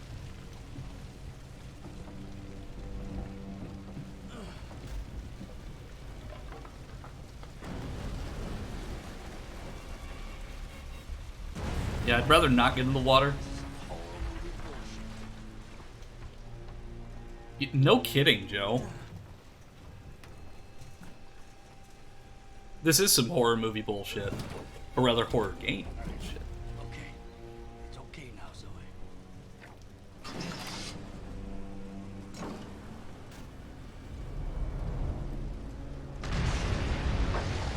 The Swamp Man!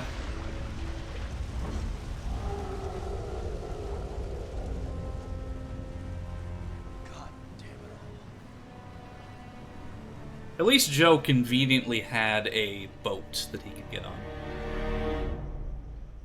But yeah, definitely need to practice more of the left and right punches. Soldier Boy said the meds were at some kind of base.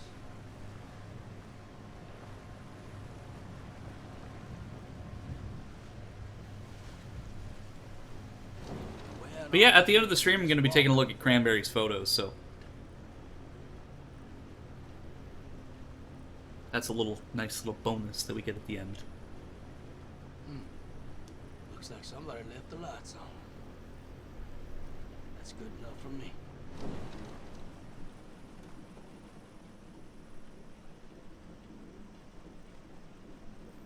Because I think that's a nice way for, like, interaction with the stream.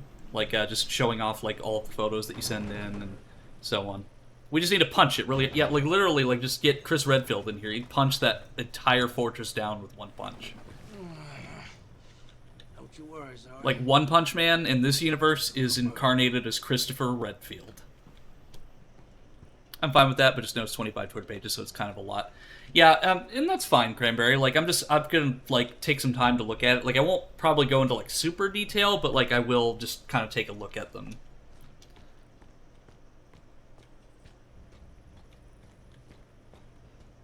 Because I also don't have anywhere else to be, so...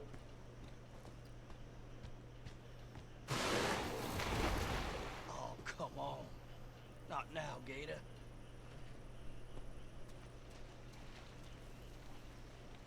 Lovely alligators.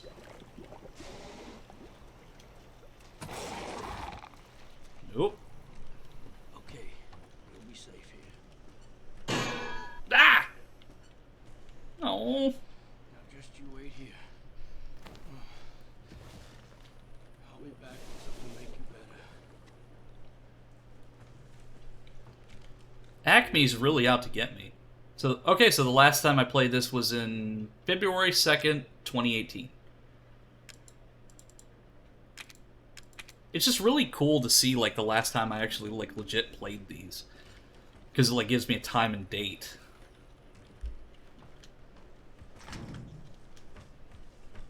Okay, so... the left, right, right, left. Or... left. Maybe I have to be punching something to do that. Okay, that's why it's not working, so... I have to actually be hitting something for it to work. So... right, left, right.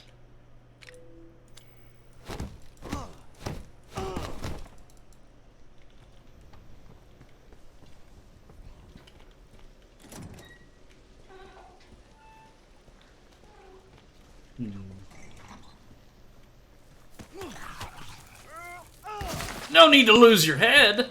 Die, motherfucker.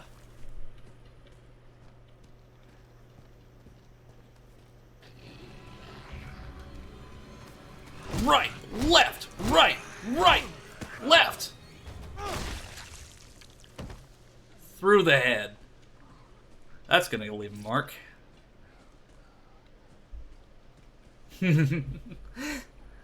Well, hey, I mean, I'm here for all of the terrible jokes and puns.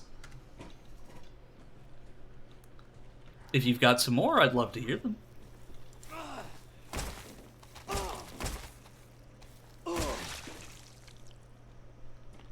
Hey, I love reading terrible jokes, too, and quips, so...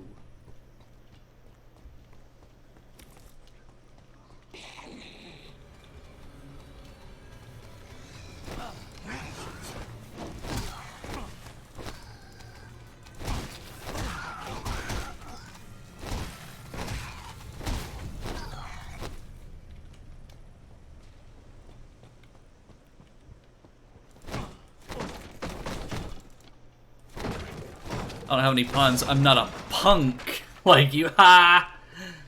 I see what you did there. Woo!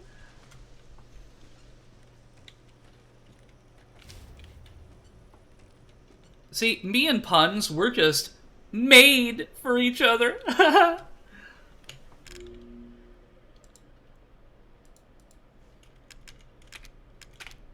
save data.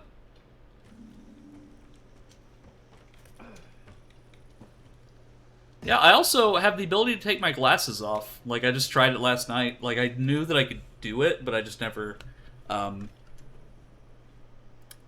actually did. I was reading a book about flamingos the other day when Sue came in and yelled at me, "You have to stop imitating animals like this." I had to put my foot down. That was pretty good. Orders are as follows, effective immediately. The mutamycete is on the loose in the swamp, and it'll keep mutating as it encounters new organisms. We can't allow the stock of medicine compounds to be exposed. If they suffer mutation, they'll be useless. Transfer the whole anti-infective synthesizing station over to the paddle boat. The paddle boat? Damn it. You boys ain't making this simple.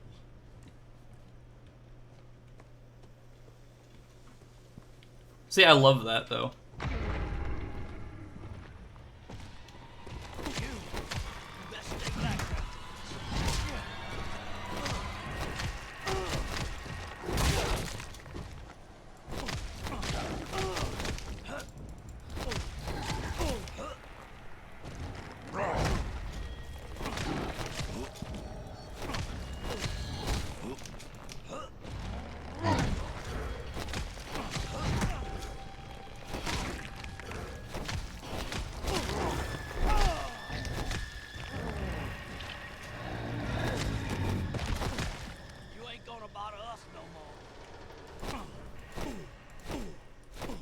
You just like keep punching his body. That's my favorite one. Yeah, I love it though. It's just cruel and unusual punishment. Yeah. What? Just stay down.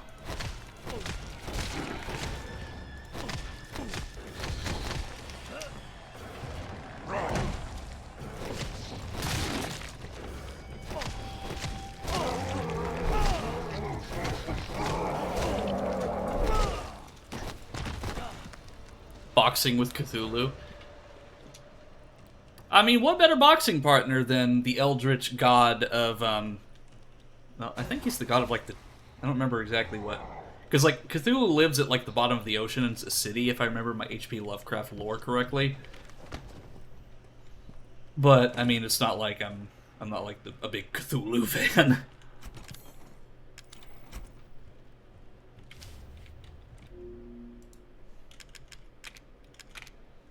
So if I ever play this again, like, I'll just look at the save file, and it's like, oh, I played that on Halloween.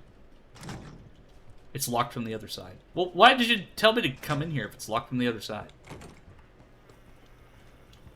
Is Swamp Boyo still out here?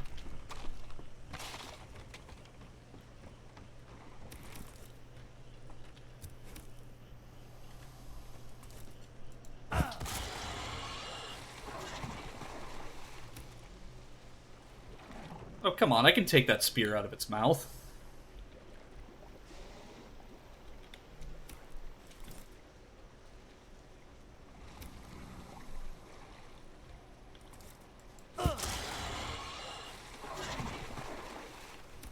I should be fine to avoid that one, as long as it doesn't turn around.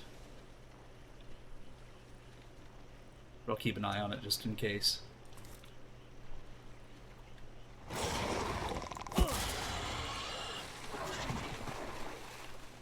I wish I could just go and punch these gators, but it's an instant death if I do so. Because not even Joe Baker and his fists that would make a Greek god jealous they're not enough to take out these alligators. Oh, you've got to be kidding me. There's two? How am I supposed to get past that one? I guess just make a break for it. Run, Joe! Get out of the water! Woof. Now that was scary. And also, I can unlock the door. All that work when I could have just, like, I mean, like, getting on the roof of that would have probably been easier for Joe, but... Why do I have the gauntlet on? I don't have that equipped. Well, I guess I do now, but okay. Any Florida man would not hesitate to fight them. No kidding. It doesn't matter if they're infected with the mold or not. Like, a Florida man, it's like, here, let's just go toe-to-toe. Like, put up your fists. We're doing a boxing match.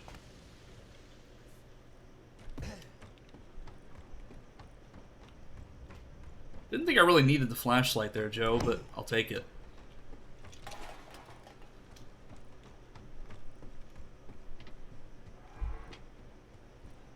But yeah, I'll say this announcement again for those who weren't here. Next year, just shortly after the new year, I will get the opportunity to interview Cheryl Chase, the voice actress of Angelica Pickles from the Rugrats. And I will also be speaking to, somewhat soon, I don't know the time just yet, but Mike Pollock, the voice of Dr. Eggman from the Sonic the Hedgehog franchise, soon as well on stream. So, I just have to figure out when a mutual time that Mike and I can meet up, and we will be doing an interview.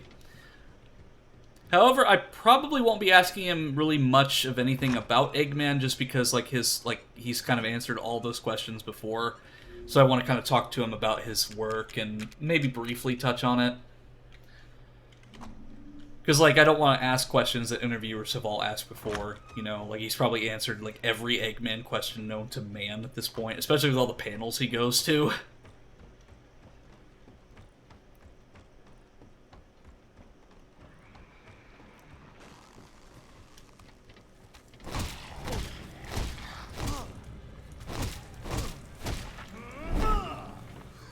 Known to Eggman. Haha! Every question known to Eggman. Yeah, but I kind of figure with him, it's probably like William Shatner and like the Star Trek stuff. Like Shatner's probably heard every joke and quip and reference to Star Trek known to alien and some known to to man and some known to aliens.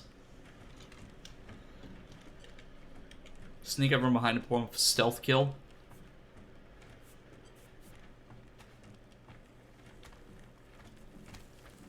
Gotcha, boyo!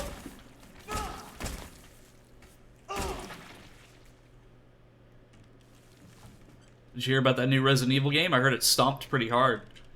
That's a good idea. It keeps things interesting and allows another side of experiences to be brought to light. Kind of like whenever I talk with Jeff Steitzer about his roles in theater and acting, because I feel like everybody's asked him about Halo, and I really want to like shine a light on the experience, like the other experiences that made the actors. And with Estelle, like talking about her belief coding work.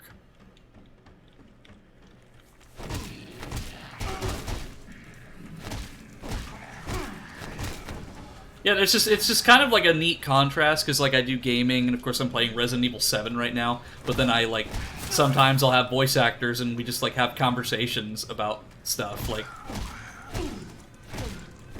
Because it's like, it's a funny contrast, because if I do get Cheryl Chase on stream, like I'll have an actor from the Rugrats on my stream, on the same stream where I'm playing Resident Evil 7, you know, it's fun. Charge complete. Okay, so...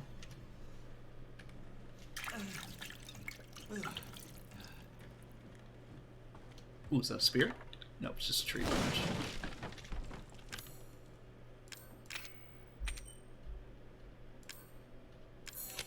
Ooh! However, I need some health, so I'm gonna do that first.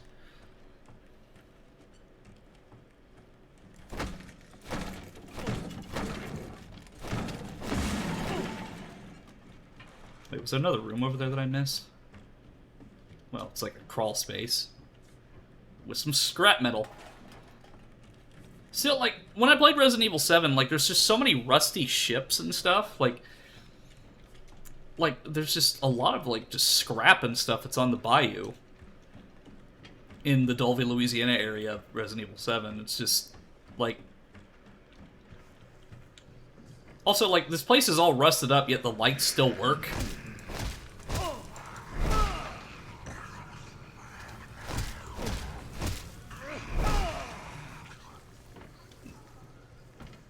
I was gonna say the same pun again, because I couldn't think of any, and I didn't want to repeat the same joke. It's like, no need to lose your head, it only works the first time.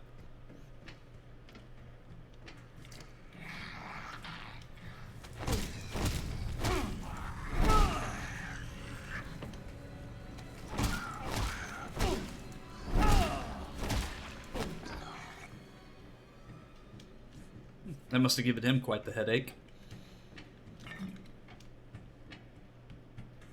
Luckily with Joe, I don't have to worry about, like... I don't have to worry about ammo, because he's primarily a hand-to-hand combat guy.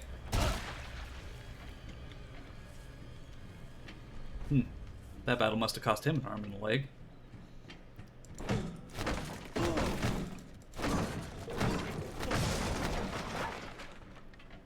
Still, his fists must be, like, bloody and cracked after, like, hitting, like, wood and, like, metal and all this other stuff. Like...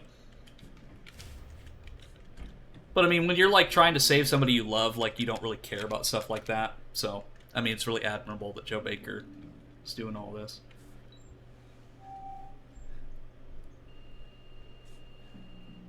What? Oh, come on!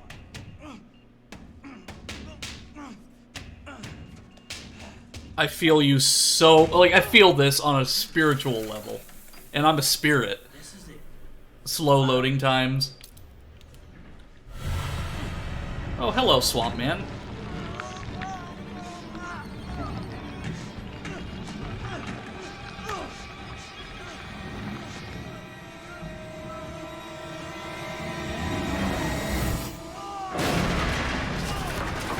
Ooh, yeah, like, especially all this rusted metal, like, ugh.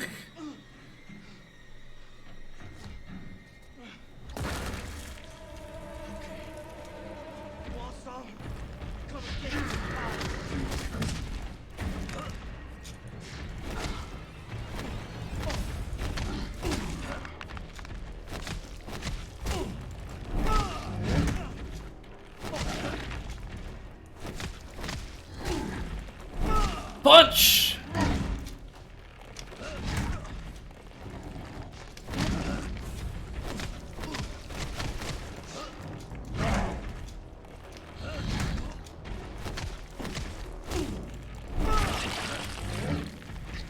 Come on, big boy. That's all you got? Here we go.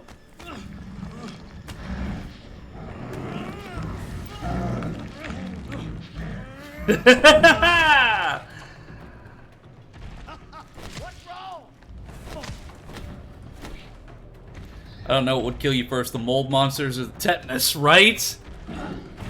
Because at this point, it's like, all this rusted metal just, like, rubs me the wrong way.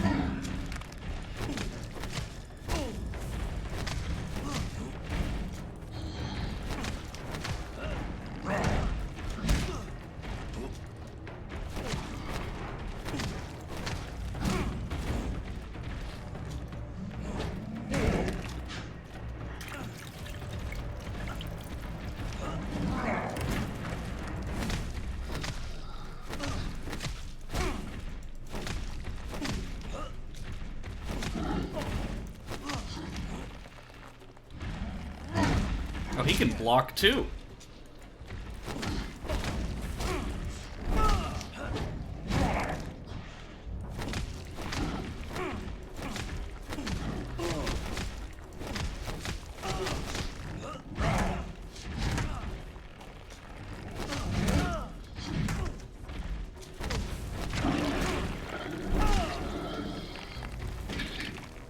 All right, come on, boyo. Let's do this.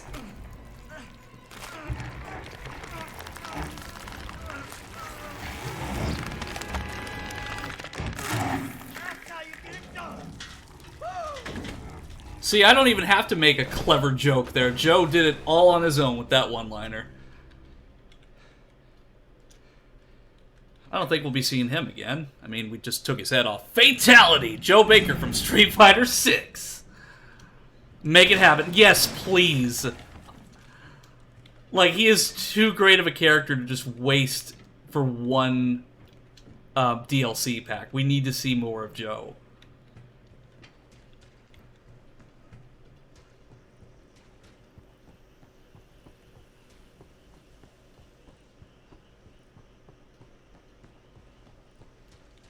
But still, like, I'm kind of getting used to the combat now. So, like, I've kind of, like, I realized the reason that I wasn't doing anything here is because you have to hit something in order to do the combos.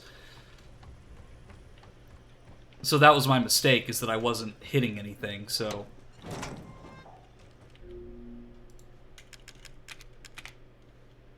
I fully believe this DLC was made by the Street Fighter dev team in secret. I wouldn't be surprised. There's always been, like, a crossover, like, references to Street Fighter in Resident Evil. Like, there's a city and there's a... Well, he grew his head back real quickly. There's a shop in Resident Evil 2 or 3, I think, that's just Akuma spelled backwards.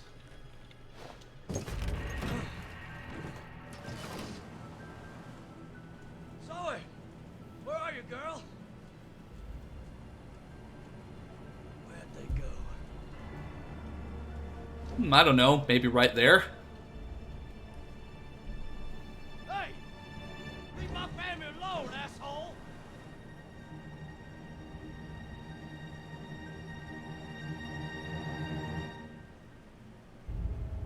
I don't think he'd disappear that quickly. You're gonna get it.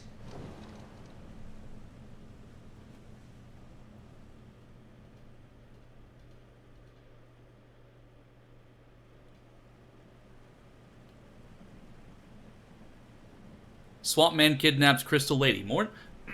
Swamp Man kidnaps Crystal Lady. More news at 11. We got sports with Jeff.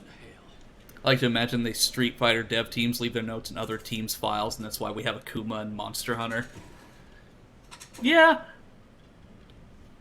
See, I think there was other references, too, in Resident Evil. Like, it wasn't just Akuma. There was other ones, too. Like, other, like, restaurants or, like, shops and stuff in Raccoon City that were named after Street Fighter characters.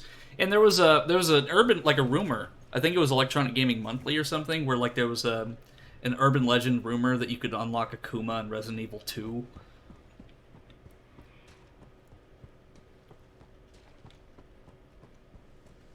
Obviously, it wasn't true, but it was still, like, people actually tried it. It's another one of those playground rumor things. Which I still look back on the Rocket number 100 thing for Pokemon Emerald, and it's like, you know, like, had I known back then that Deoxys was something and Jirachi were event only, like mystery gift only event Pokemon, like, I really feel that that would have taken away a lot of my friend Lewis's time, because he literally did the entirety of, he did the entirety of said rumor beating the Elite Four 100 times, which probably was extremely time-consuming in his part, but then again, as kids, we probably had a lot more free time, but still, it's like, that is a tremendous undertaking that he did, and all of it was for naught. Because it was just a rumor that you could have easily, like... How does a plush gator get down here? Anyway, it was just a rumor that, you could have easily, like, looked up on Google or, like, Cerebi.net and just figured out that it wasn't true, but I don't know. When we're kids, we're definitely, I guess, more gullible to that sort of thing.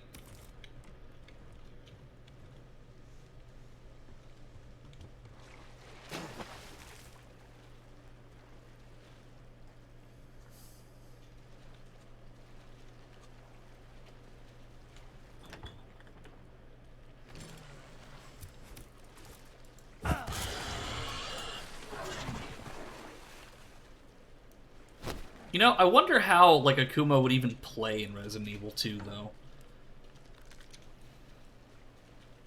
Like, naturally he's got all of his moves, but... Like, because Resident Evil 2 being a fixed camera game, like, it just feels like it would be really interesting, but also kind of strange. But then again, I've seen weirder things.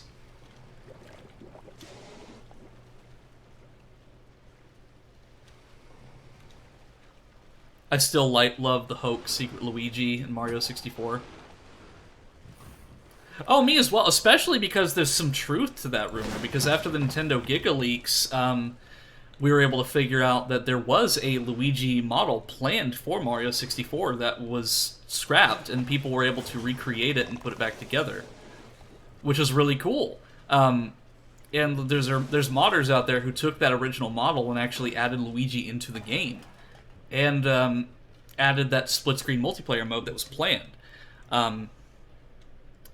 So it was really fascinating. Just give him a gun for the hell of it. I mean, technically, we just have to play Fortnite to have, like, characters that shouldn't be using guns to have guns. Like Goku and Naruto. Yep, I'm dead.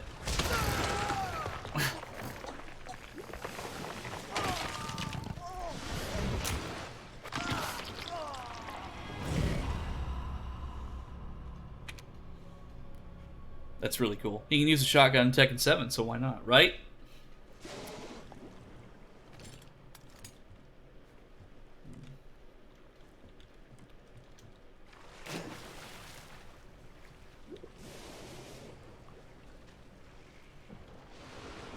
I'd rather not be gator food, so... But it is really hard to avoid them.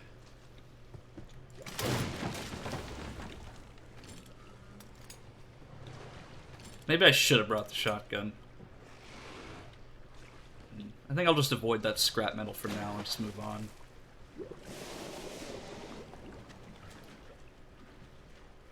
Yeah, I think the intention is for me to go this way. Well, no, there's one right there! Ah, it's coming right towards me! Ah! Ah! No, no, no, no, no, no, no! I don't want to be eaten! Please! No, no, no, no, no, no, no! Oh, oh, oh, oh. Ah, just barely avoided getting eaten by a gator. That was not on my bucket list. I mean, there's a lot of strange things on my bucket list. Being eaten by an alligator is not one of them. And then he's going right where I was wanting to go. Because there's one over there. There's like two over there. This game's making me more afraid of gators than zombies. Yeah, no kidding. So, yeah, there's no way I'm going to be able to get over there because those two gators are waiting for me. So I've got to wait till he kind of, like, swims over in that direction and then just make a break for it. Because since I don't have a spear, I can't do anything to him. I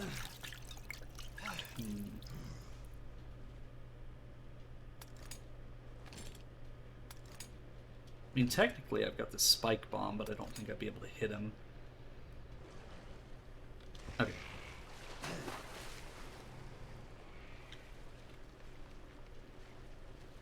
That's right. I'm not tasty at all.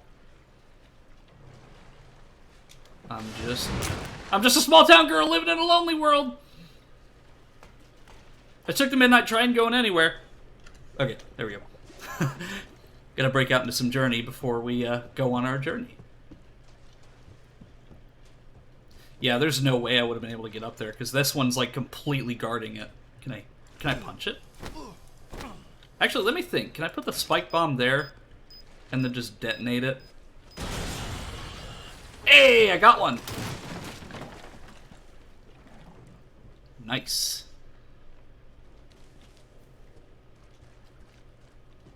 Let's see.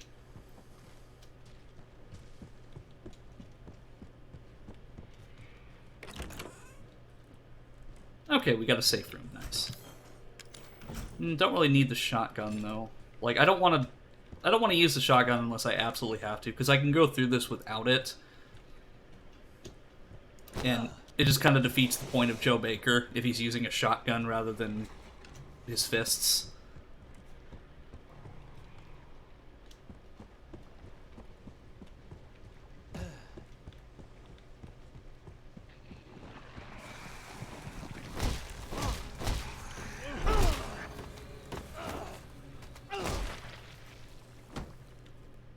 I want to know what his fists are made of, because damn.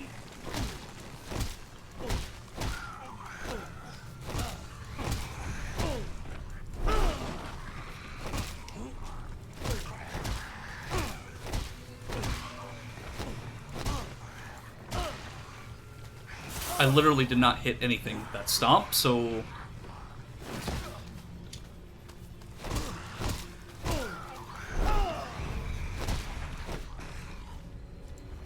That one I did. Take that. Okay, good. There's some throwing spears. I also got myself some candy for Halloween, too. Now, since, obviously, I'm way too old to be trick-or-treating, I got myself some candy. So, that's nice. And I also got myself some cake, too. Because, you know, it's Halloween. May as well indulge in the sweets. So that is something that I'm looking forward to after the stream, is getting myself some sweets and also eating some good food.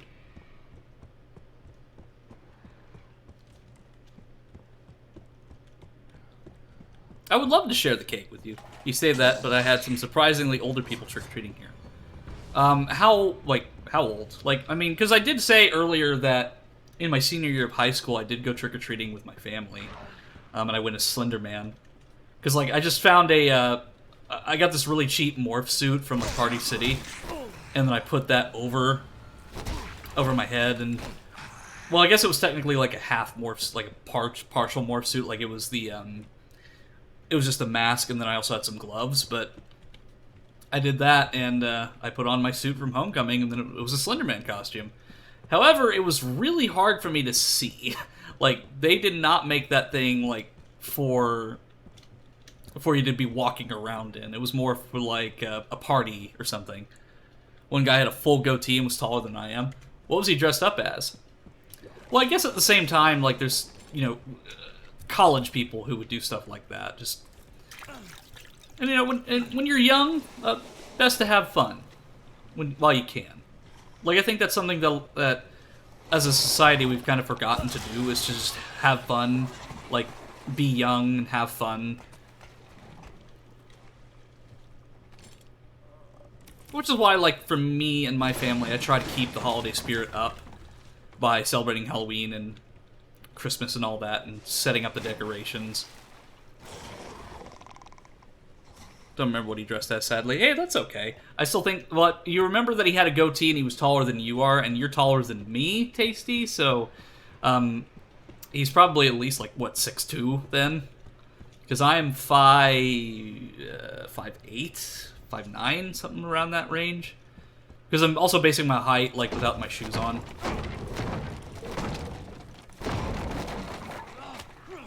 What the hell? What the fuck? I ripped his head off through the goddamn wall. I love that.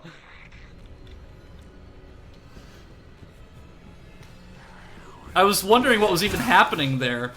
But no, I just ripped that molded's head off through the wall. That was fantastic. Agreed. Though not really enough people in the neighborhood celebrating, so I'm glad to get decorations up and keep the spirit up. And you and your mom, like, you create some really impressive decorations for Halloween. Like, I love seeing your photos every year of what you do, because it's just something new and interesting every time. I haven't been able to put, like, Christmas lights up since I was a kid, because, like, my parents, like, my grandparents were big on it when I was little, but, like, after I got older, my parents were just like, we don't want to spend the time or the money to do so, because my parents work a lot. So I understand that they don't really have the energy for it. Thanks, she does most of it. It's so fun working on it. Yeah, and that's the thing, like, we're meant to have fun. I mean, as long as you're not hurting anyone, and you're enjoying yourself, that's what's great about Halloween.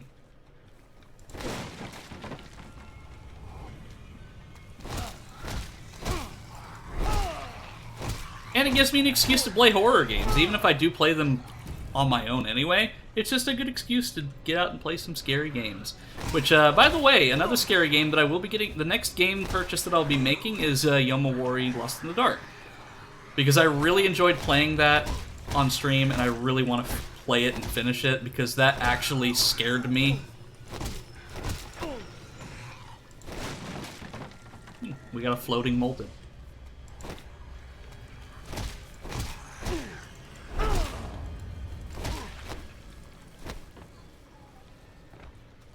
Yeah, like, I tell you what, like, that game scared me.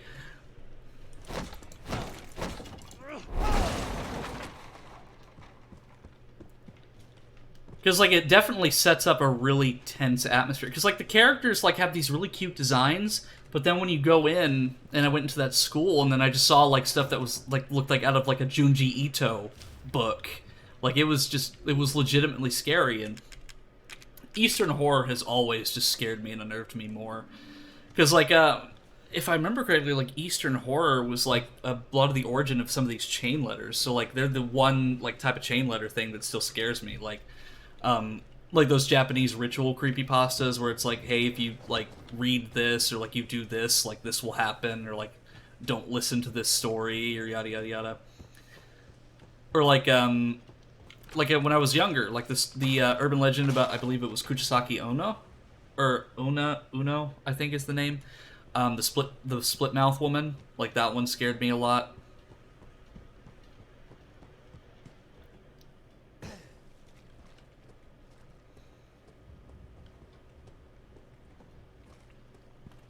We're at a graveyard.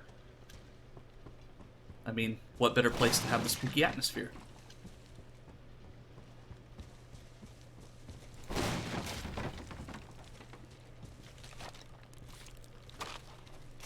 I also like how they made Joe's, like... I like how they made Joe's story and, like, his mechanics, like, unique to him, which is awesome.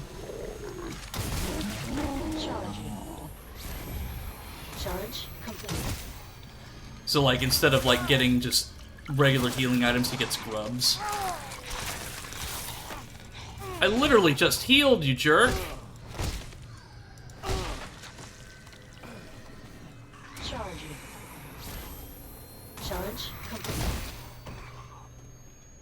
Huh.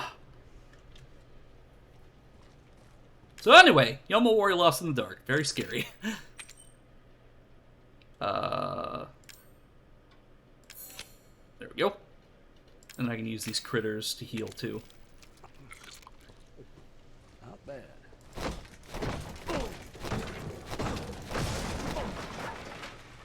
So I want to see you do Yomawari. I love that Joe poured the healing fluid on his robotic hand, right? Or like the molded was chewing on the robotic hand, like that would do anything.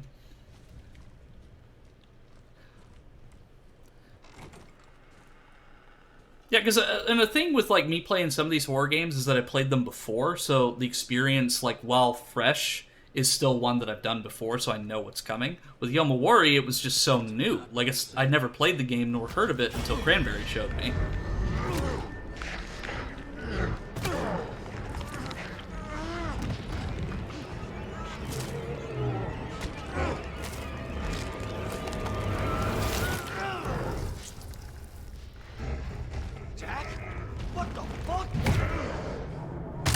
Yep, after all that, Jack Baker is still alive. Even though, if for those who watched the Resident Evil 7 stream, we put the serum into Jack Baker to kill him, but it wasn't enough. He regenerated somehow. God damn it, Jack! Don't you remember your brother?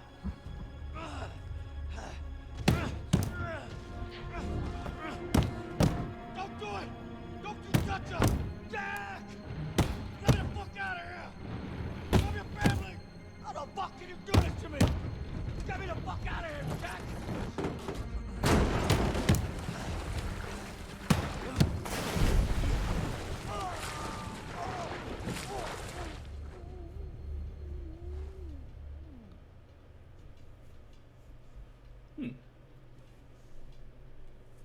I'd say it's been a pretty successful spooky month, though. I mean, with all the stuff that I played, like Dead Space 2, Resident Evil 7, the Yomawari demo, just all the stuff that I even started with in September, I think it's been a pretty successful streaming month. Like, Halloween and just October is always my favorite time of the year, but I think, like, because now when I was out and about today getting my groceries, like, the leaves are finally starting to change colors. So it's just been really nice. And, like, Thanksgiving, like, November, has also been another favorite time of year for me just because I get to see my family, which I don't get to often enough. So it's, like, it's just really nice to be able to, like, have pleasant weather, but also be able to see my family. We've been engaged by an unknown bioweapon. Take your house, man. Under attack. You gotta be safe from the attack base. What the fuck? He's not going down. Pull back. Pull back. There you are, you son of a bitch. Let's do this.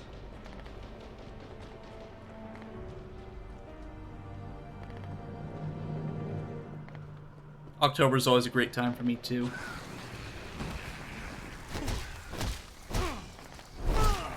Yeah, it's like when I was younger, summer used to be my favorite time of the year, and I used to love it because I get to go swimming and stuff, but now summer, I'm starting to not like summer as much, because it's just getting way too hot.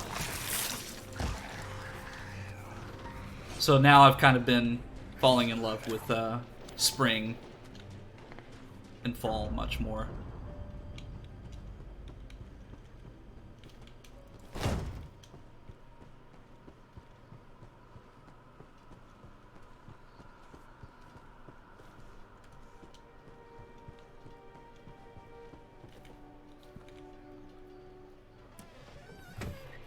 Advanced multi-purpose gauntlet. Still nice enough to do stuff and really pretty too with all the color. Absolutely. Like 65 to 70 degrees is kind of like my ideal temperature. Like that's when I feel I can just go out for a pleasant walk. And I remember when I was in college, like there was a couple weird times where it was in the middle of January and we had like a 75-degree day, and like even so much so that even like wasps and other insects were coming out. It just didn't make any sense. But it was welcome because it was just nice and pleasant, and like too much of a thing is bad. Like anything can be a poison with the right dose, but like it was just nice to be able to have, like, let's say when it's the wintertime, have a warm day, or like in the summertime have a really cool day. Charging. Charge complete. This might be what I need to put old Jack down for good. Yeah, so this area right here is where this is where we fought Marguerite back in the main story. So now we're back at the Baker house.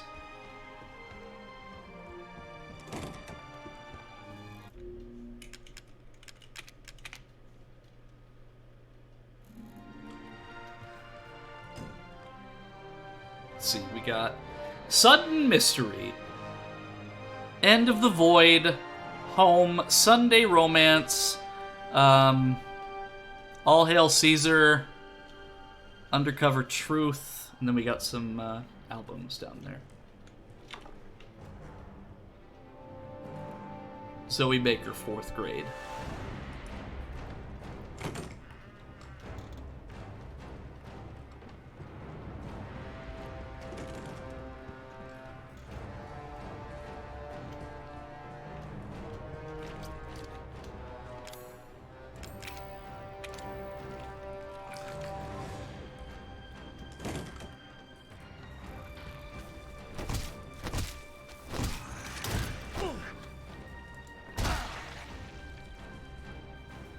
I remember when I made Christmas decorations in, like, the 4th grade. Or 3rd, 4th grade. Like, not too long ago, my mom got some old family photos and, like, old family stuff out. And I found, like, these old Christmas decorations that I made when I was in elementary school. And it was really cute, but it's like, one day I really want to be able to, like, put those on an actual tree again. Because we had a Christmas tree for the longest time, but our basement flooded one year, so it just, like, ruined all of the electrical stuff in it, so we had to throw it away. So my family really hasn't had, like, Christmassy stuff for the longest time because of just, like, all of our stuff getting flooded and just being something we couldn't keep anymore because it was all ruined.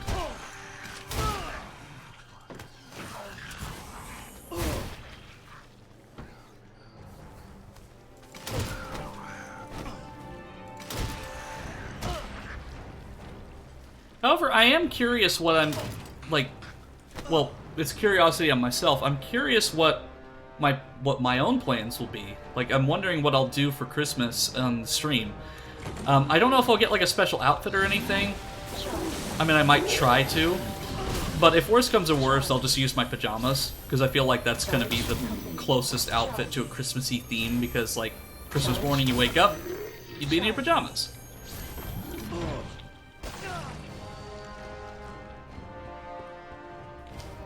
Champion effigy.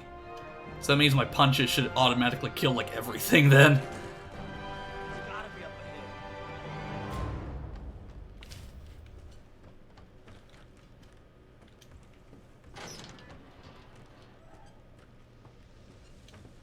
Ah, environmental storytelling with all of these bodies. Still, like I said in the Resident Evil 7 stream proper, the Baker State is awesome. I think I'll go dressed in my pirate costume now. Oh, go get dressed in my pirate costume. I read that wrong. Well, hey, that'll be awesome, Big. I'd really like to see that if you're comfortable. Like, you can send it to me in a DM. We've finished analyzing the tissue sample believed to be from Jack Baker. The cells exhibit an extraordinary resilience to physical and chemical damage. The E-series mutamycete secretes something like enzyme through the cell wall, causing abnormal activation of the ERK pathway to achieve forced cell division, quickly regenerating damaged tissue. However, the repeated cell division quickly leads to breakdown into the intercellular structure, leading to the slouching, slurry-like effect we've observed in the collected tissue samples. Our working hypothesis puts this down to the cells reaching their Hayflick limit. Note that the samples from the other family members, the wife Marguerite, the son Lucas, and the daughter Zoe, do not exhibit the same extreme regenerative properties. Symptoms may differ from subject to subject. Further study is required. Product name AMG-78. Developed to assist in the transport of heavy equipment and supplies. When worn, the wearer's nerve impulses are detected and synced with an actuator, allowing max output to exceed 50 horsepower. State-of-the-art shock absorbers reduce all recoil experienced by the wearer to 0. Technical specifications. Max power output 78 AP to 6,000 RPM. Max torque 155 Nm to 45,000 RPM, or 4,500 RPM. Unit weight 5.5 kilograms.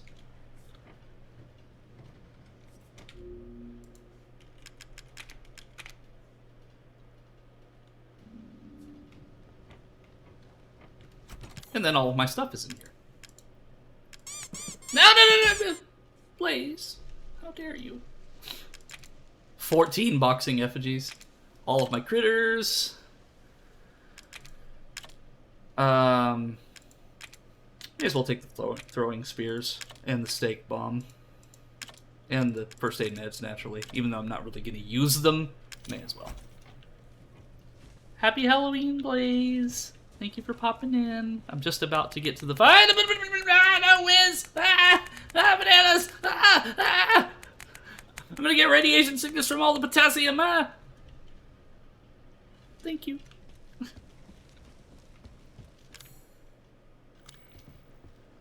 Just you wait, Jack. No! I'm just ducks. No. I should have ducked like this. Oh, hey, fire extinguisher. Charging. Charge complete. This is obviously not a trap. Zoe, wake up! Wake up!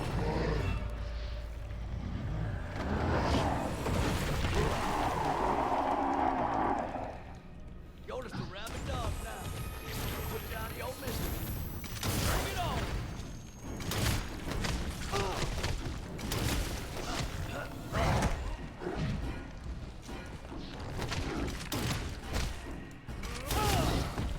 Charging. Come on, Jack, let's do this.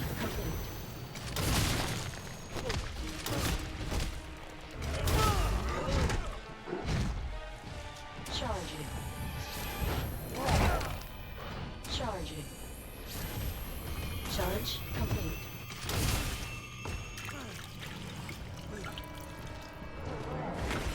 Charging.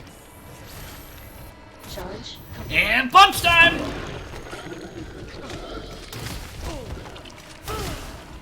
Charging. Charge. You remember me, right? You remember the time I broke your nose when we were kids? You remember when I rolled like into the swamp?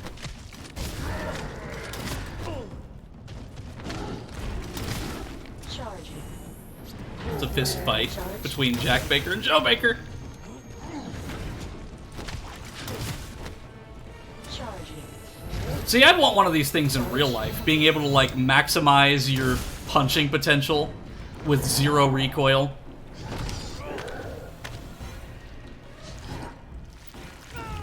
Please don't tell me this is an instant kill.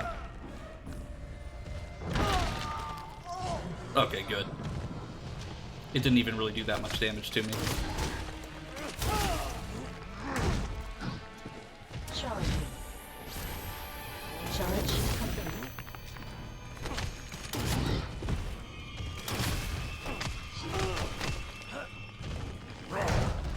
Charging. Charge complete. And punch time!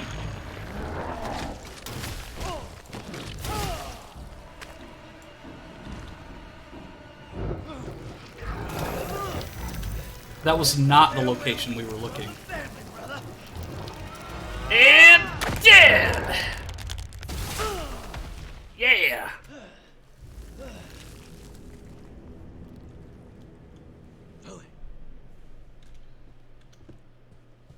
So is he gonna come back from this, or do we have to, like, worry about him coming back in the future game? Because, I mean, after, like, him getting injected with the serum, literally me punching him out of existence, like, is he gonna come back? Do we have to worry about this? Because obviously the BSAA can't handle him, so what are we gonna do?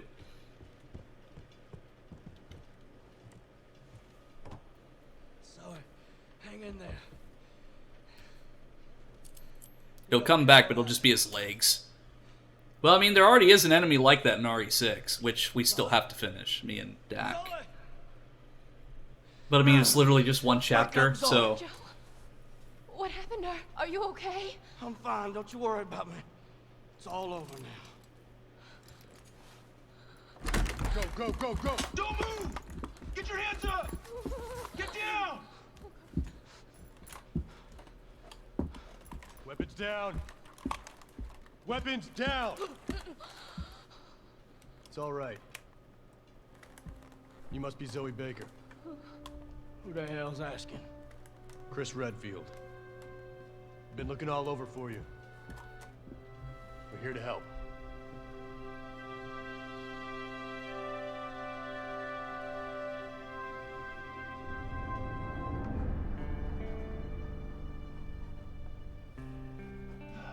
See, she's just fine. Just fine.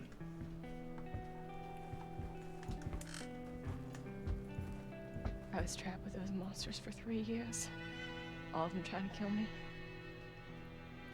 I can't believe it's finally over. You gotta know, deep down somewhere, they were still your family. And they loved you. Especially your daddy. Even in his final days. Which is true.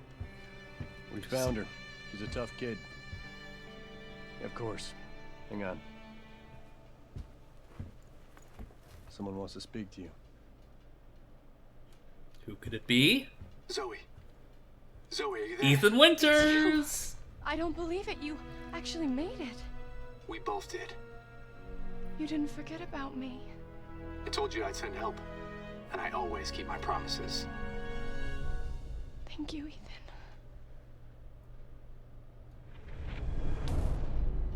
Okay, so that is the end of Resident Evil 7 and all of its DLC. There's a couple... Well, I guess there is technically one more DLC that I can do. Which is just a really quick one. It's called The Bedroom. With all the implications that it has. So I guess I can do that one real quick and then end the stream after that. But obviously I'm going to look at Cranberry's photos before I end the stream. Yes, it is called The Bedroom. It's called Banned Footage. Bedroom. Escape from confinement using only your wits. Wait, what is 21? Oh, it's that card game thing.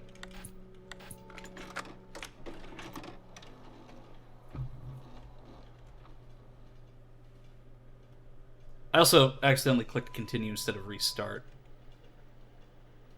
Bedroom. Shit the bakers eat. Escape from the room. Okay. I need to actually like start it from the very beginning so it shows like the cutscene. Clancy wakes to this musty stink of unwashed linen. Where in the hell is this? Why is he in bed? It takes a moment for the truth to get interrupted by VHS tape.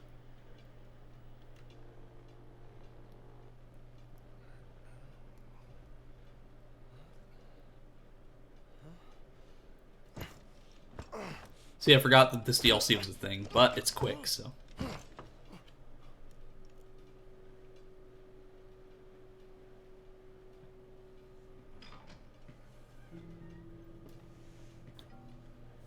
Sleep well, darling? Our daughter really likes you. She wants you to be her big brother. Oh, now don't get too excited. Don't jump up and down just yet. I mean, I'm literally tied to a bed. How am I gonna jump up and down? That smells good, don't it? You eat all this and you can be one of us. Then I'll take those things off and you can go out and play. But you gotta eat all of it. Wow. This looks delicious. Really. She's getting uncomfortably close. Oh, good. I'll be back in a little bit to check on you. Wait. Is there anything else to eat? You don't need nothing else. Now eat your goddamn supper.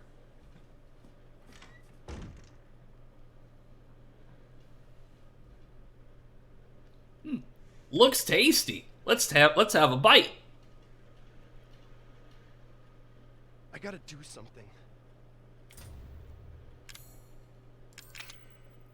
Anybody in chat hungry? Let's have a bite.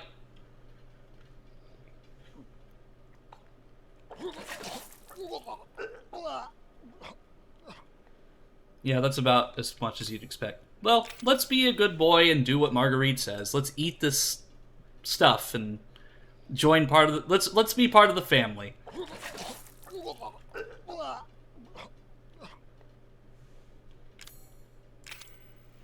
It's like, even though he's like spitting it out, he just keeps going for it. Like, you think at some point the character be just like, yep, that's enough. You are dead. It should, instead of the "you are dead" screen, it should say "you are part of the family now." That would be really funny. But yeah, let's escape this bedroom. So what we're supposed to do is supposed to take the spoon. I gotta do something. And then unhinge this lock.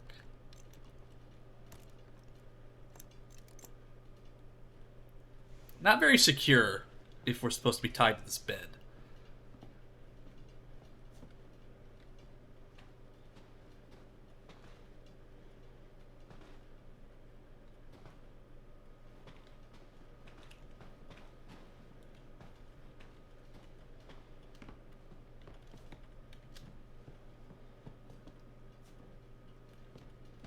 Okay.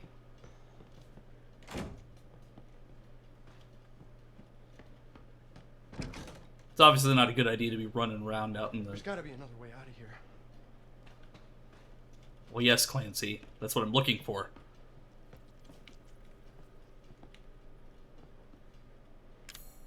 Wait, can I take a bite out of that from here? He's out of the bed and he's still going for it. It's like, yep. Like, I can't leave this food behind. Yeah, but it also damaged me too, so...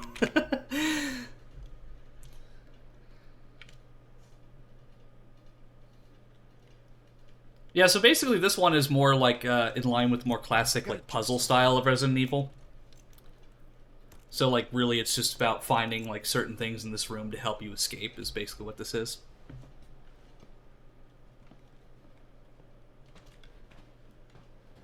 So I've got the spoon. Well, I had the spoon. So let's use the spoon.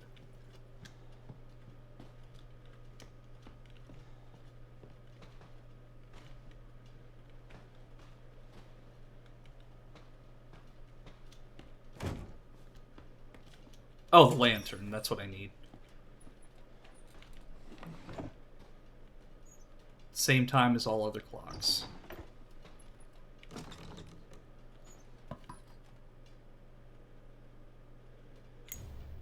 Lighter.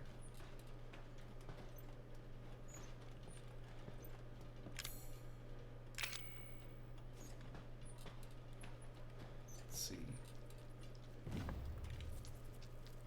Ah!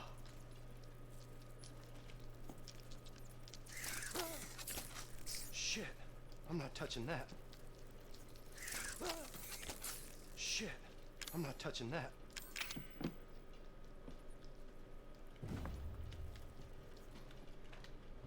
Let's see. That painting will go right here, and then this one right here, and there's one left, so we gotta find one last painting in this room.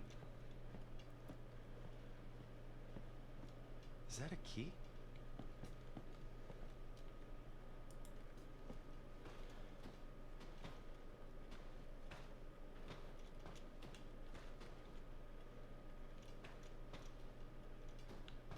Let's see.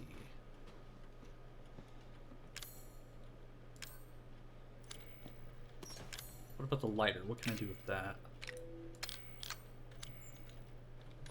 Okay, that's not an equipable item, so... What time does the grandfather clock say? Well, nothing, because I can't read it! It's all, like, blurry, so I can't see anything.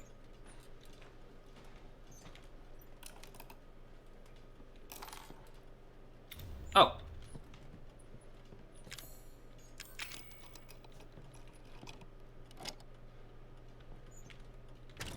Neat. Okay, so the time is 5 o'clock. And then the last painting is right there.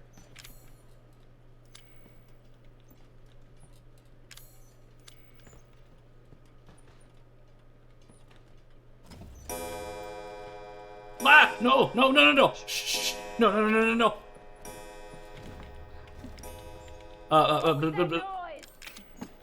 that painting's there, and then this one goes over here. No, don't touch the spiders. No, painting. There. I'm not Oh. touching that. That one right there. What else? The lantern on the wall.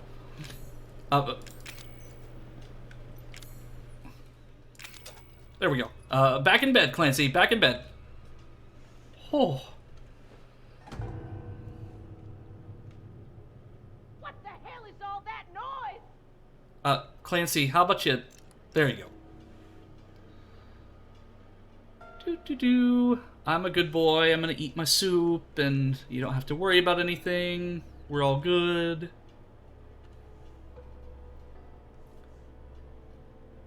Oh, you're back.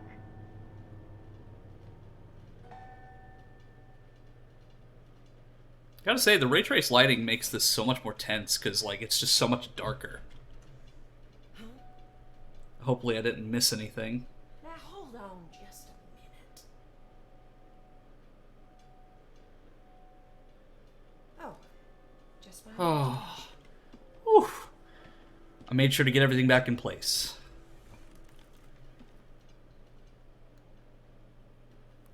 Come on now, eat up. I made that just for you. Don't worry, I'll be back real soon.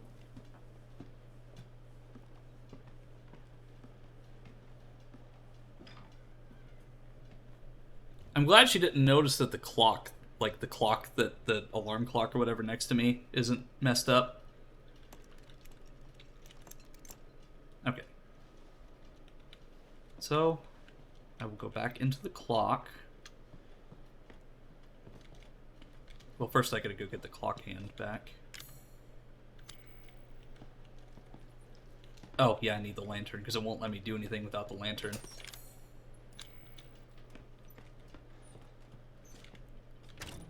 Okay. I like how I have this entire damn painting in my inventory, and she had no idea that I was holding it. Okay, so do that. Painting here. Painting there.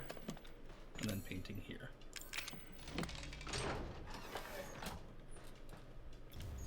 A sewing needle.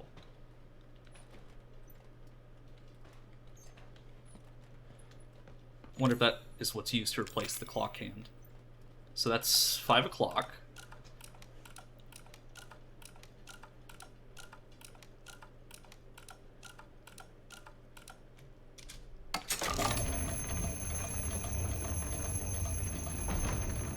Shit. First death granted darkness to the man from the west. Uh-oh. Uh-oh. Uh-oh. Uh-oh. Oh, not good, not good, not good. The circular painting goes there. Damn it. The time other painting goes right here. This one right here. The clock door is shut. And then the lantern goes right here. Okay, back in bed, Clancy. Whew. Oh, chat, this is like... I keep telling you, boy, keep it down. This is like tense as hell. Especially because I don't remember a lot of like what it, like some things that I have to do here.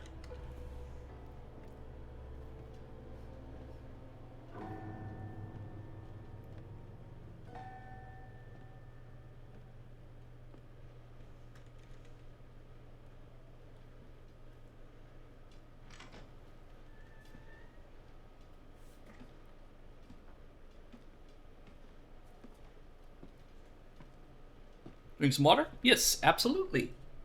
I have a drink right here.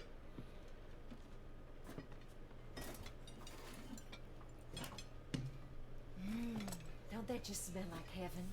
I made it especially for you. Huh? Someone been in here? Oh, stretch time. Good idea. Ain't right. Well, everything's There we go. Needed to crack my back a little still bit. hadn't eaten yet, so I brought something else for you. Yummy.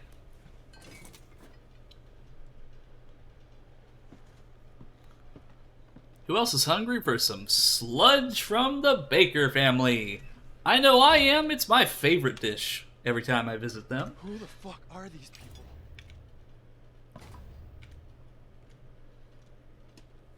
I mean, by now, you still asking that question?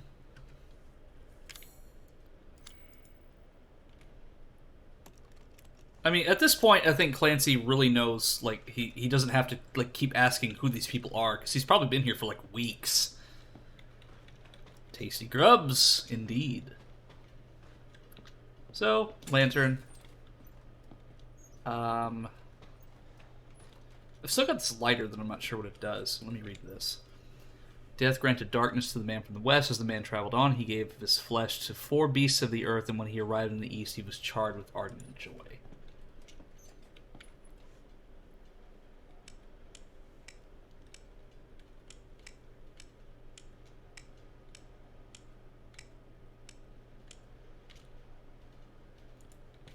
I'm assuming that's something related to the combination.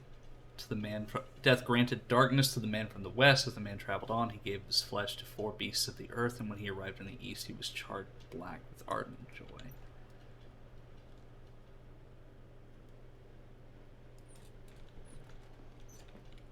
Maybe death is in the center?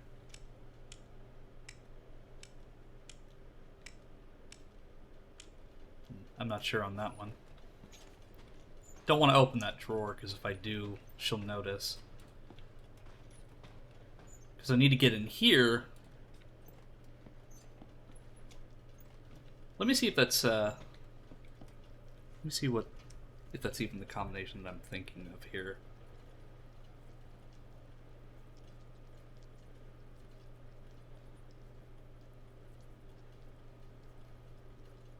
Because I don't want to be here for too long.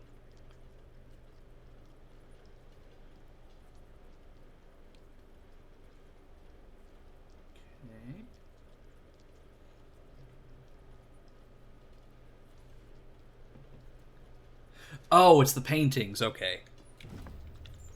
So it is still the paintings.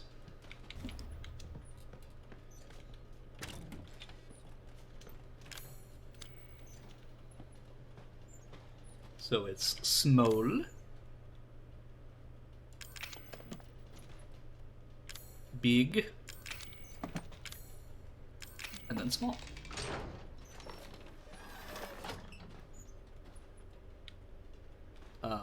Fork. Okay.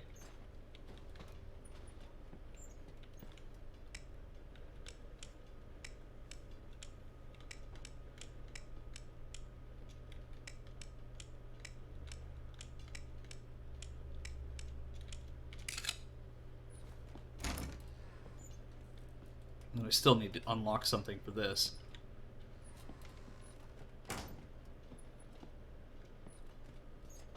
Need a knife.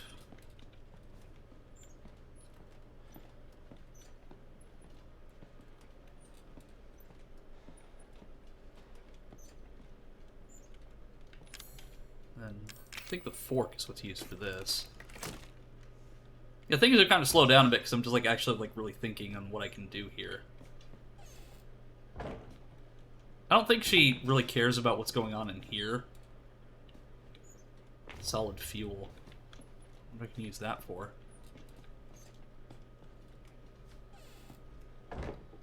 Let's see.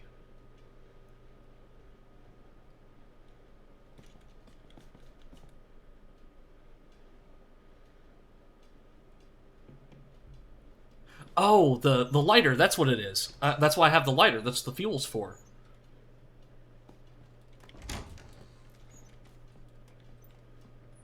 So I can combine the stove that I picked up with some solid fuel. Or maybe I use the lighter on the stove first. Literally, you can't use that here? What are you talking about? Maybe I have to combine it first. Okay, there we go. And then I use the lighter.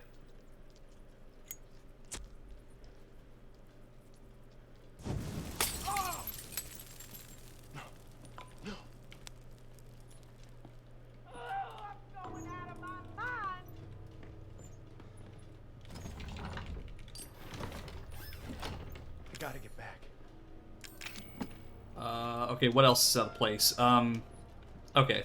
And then I just gotta take the stove and put the big painting here. And then the lantern on the wall. Whew. That was a close one. I probably forgot something, but you know what? We'll take the hit.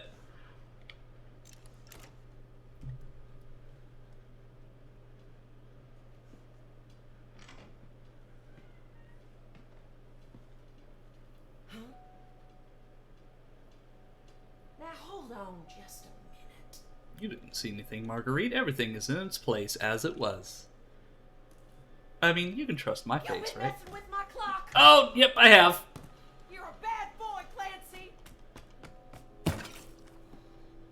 You were out of bed, weren't you, you little piece of shit? How did you get loose? No, I wasn't. Don't give me that. I know when somebody's been touching things they aren't supposed to.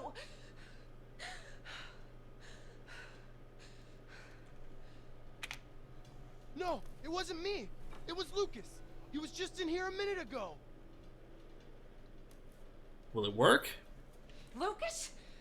Oh, Lucas, I thought I told that boy he wasn't allowed to have you yet.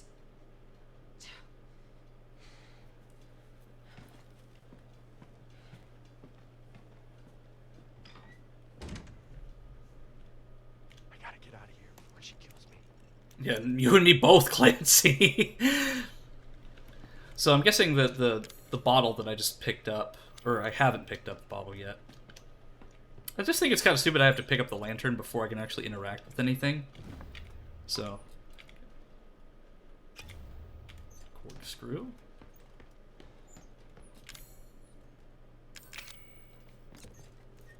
And what's behind this thingy? A lantern hook. Okay.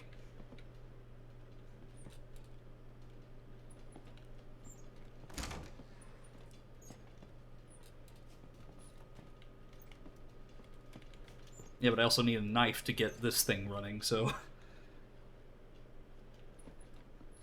let's see.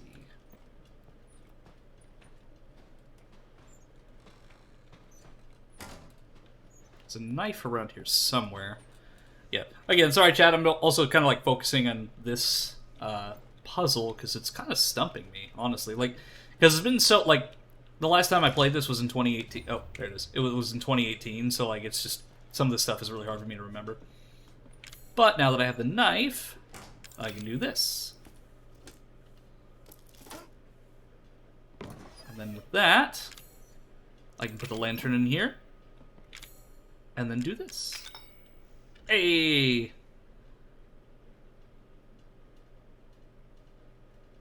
Oh, I guess I need 2 pieces? So...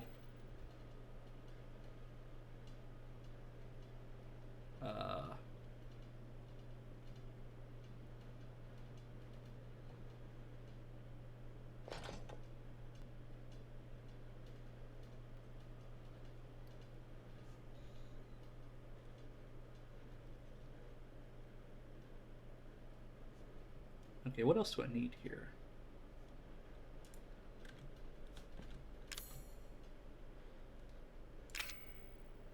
Lantern hook A. I need a different, another hook. Oh, there's one right here.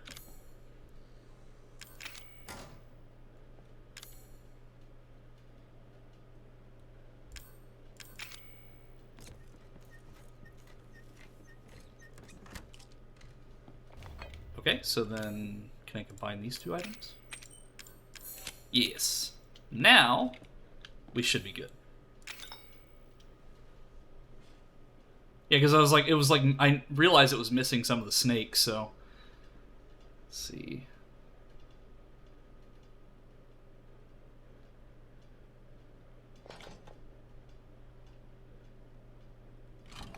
There it is.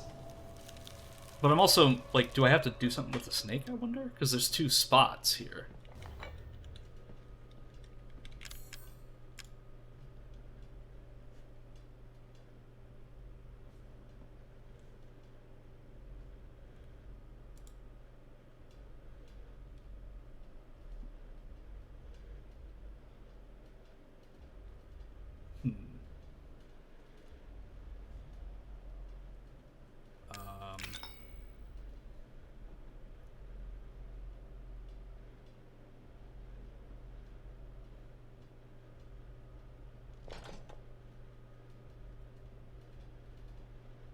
What if I, like, rotated it this way?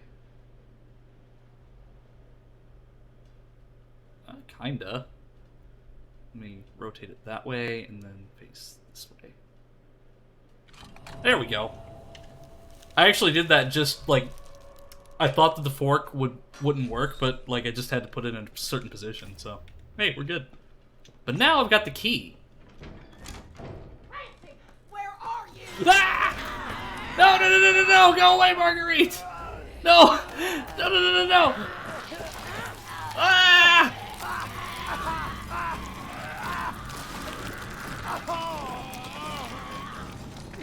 And I'm dead.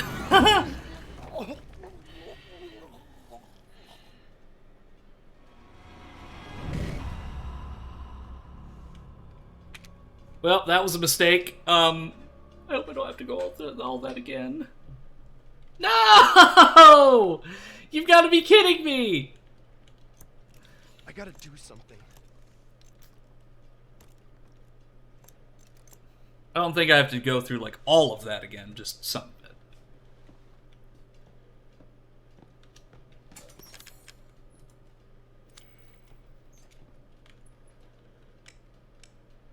Let's see, it was like, what was the combo for that? It's like snake, leaf, and then apple.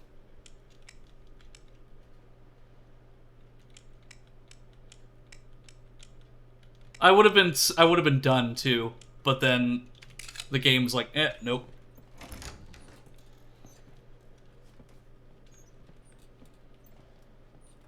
So,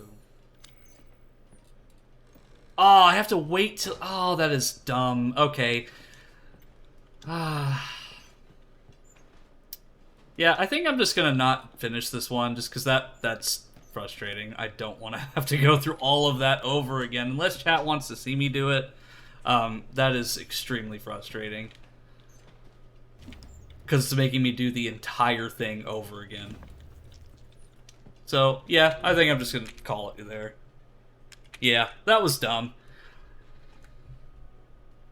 Anyway, I'm gonna take a look at Cranberry's photos, and then we'll end the stream there. So give me just a second, chat. We'll get that opened up, and we will take a look at Cranberry's photos.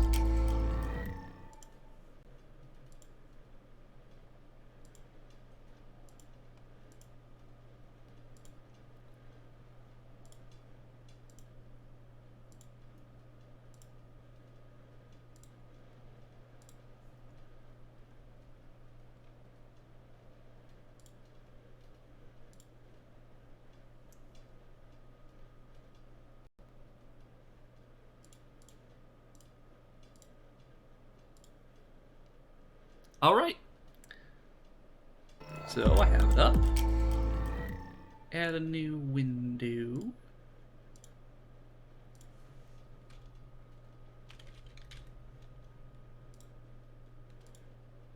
Let's see, it's Chrome. It's also blocking my face a little bit, but it's okay, because I will just move it right down here. Alright, so there's 25 pages, so let's go ahead and go through them. First of all, Cranberry, this drawing is adorable. I love it so much. Like, that is just super cute. Let's see, that is... I think that's, is it Molson or Nelson Cemetery? March, let's see, let me see if I can zoom in a little bit. Oh, that doesn't do anything.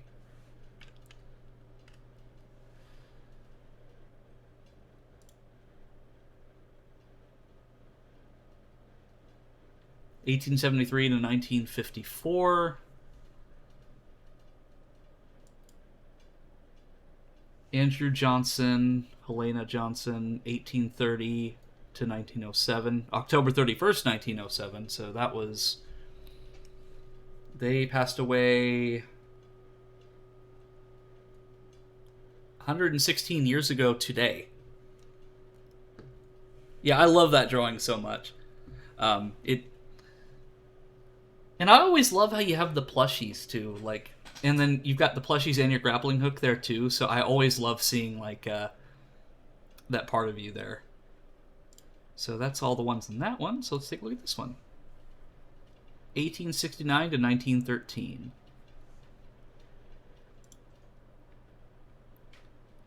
See, it's kind of similar to the adventure that I went on. Like, I really wanted to, in that cemetery that I went to that had been, like, abandoned and was haunted, like, when I was walking down that way, I was just thinking to myself, like, you know, these people don't deserve to be forgotten, and I'm really happy that people are maintaining the cemetery and actually making it look presentable and open to the public again. Because each of these people had lives and stories to tell. They don't deserve to be forgotten. Fletcher, married May 12th, 1962. This gentleman looks like he passed away somewhat recently.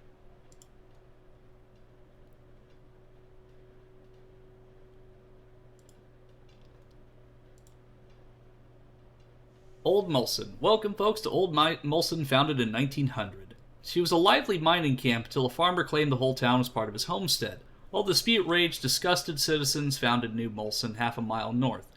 People, businesses, the post office, everything moved to New Mulson. It's a railroad station, elevation 3708, or 3,708 feet, was the highest in the state. The original Mulson faded away, but its memories linger in these weather-worn buildings.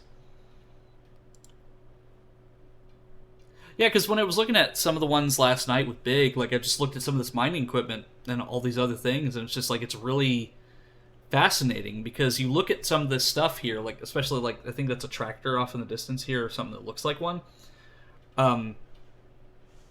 Like, even something as simple as that probably has, like, a lot of stories to tell, because somebody could have had an important conversation while on that tractor, thought, like, an idea in their head that led them to do something interesting, or like they talked to somebody who was visiting. Like, there's just a lot of different things like these objects can tell, because each object has a story. Like, even just like the pennies and the things that you find on the ground, you never know who held that before you, and that's just really fascinating about this stuff.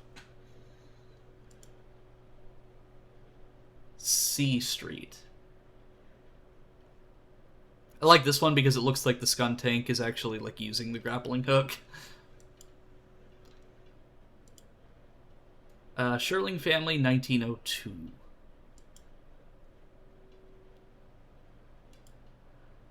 I love how there's like some snow cover too, Cranberry. Because it's like, it just feels like it's a little early in the season for it, but it's also different. Obviously, it's a different geographical location than where I live, so it's probably not too unseasonably cold. $25 reward. Leading to the conviction, anyone driving more than 15 head horses or cattle, 30 head of sheep, hogs, or riding or driving faster can walk across the bridge, county commissioners. Yeah, and that's the one that Big and I were looking at last night. The 1896 Poland, China. No, we've even got a video, too. Let's take a look.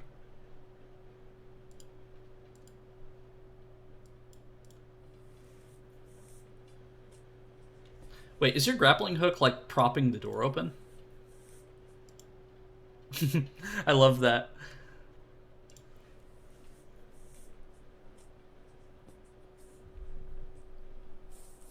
Wow. So I like this little chair here. Sorry that I'm kind of, like, stopping. But I love this little chair here because it's so low to the ground. And it's just the way that it's shaped. It's kind of like a chair that would be built for me, because I like to lean back a lot in my chair, so that's something that I would use, definitely. It's very far north. Yeah, so it's probably like, it probably seems like it'd be the normal time of the year weather. Because I live in the Midwest, so a lot of the weather we get is kind of random, like it's not necessarily hot or cold. The old cabin built in 1898 by Frank Fontaine? Is that what the name is? If so, then I guess BioShock wasn't too far from the truth. In December 1902, John and Amanda Sherling and Harry moved to... It's a little hard to make out because of... There we go. In This cabin, his father worked in a nearby BC mining area. The family holding the homestead. This was the typical home. Homesteaders with the RR came in.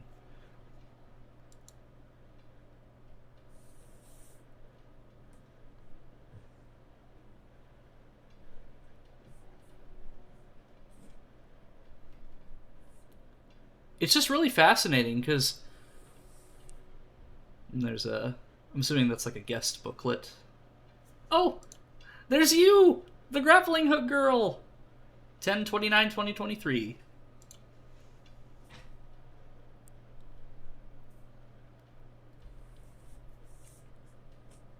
See, I love how you do videos as well. So you have, like, we don't just get the photos, but we also get the videos. Oh, are you ringing? I thought you were ringing the bell with your grappling hook. I'm like, wow, that is awesome.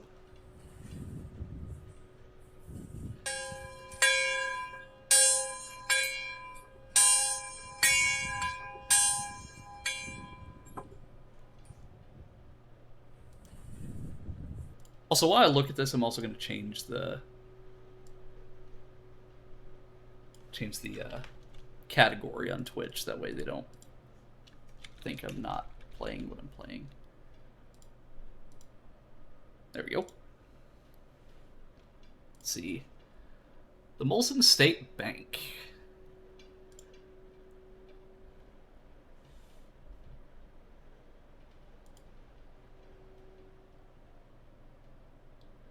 So this is the bank right here. Because some of these machines do kind of look familiar because at my college, for example, we had a printing press that had been one of the only functional ones of its, like, obviously printing presses are common, but like the one that we had was made back in the 1800s, and it was one of the few functional ones that still existed in the United States. So some of this equipment, like, looks familiar because I've used some of it because of my college, but not that these are printing presses, but like some of this equipment, like the style of it looks very familiar, like the old machinery type look. I'm assuming that's like a portable cash register.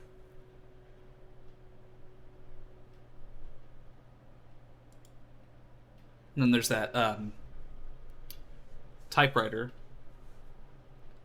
Because Big and I made the comment that if this wasn't maintained by the city or like an organization of volunteers, it just feels like a place like this would have been vandalized, and I'm really happy to see that it's intact like this. The Hall Safe Company, Cincinnati.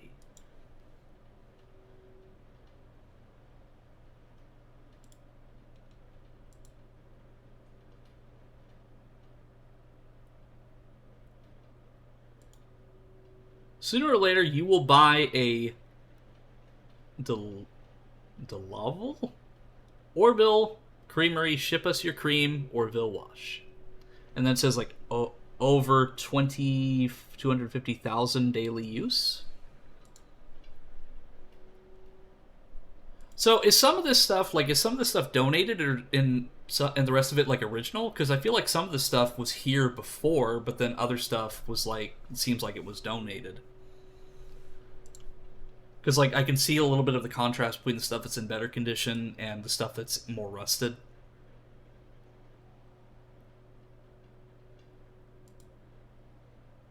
Ooh, that's cool.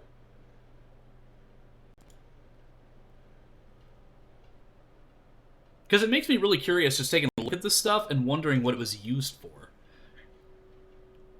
Because you see so many different moving parts, and it's like very industrial looking, and it's really fascinating.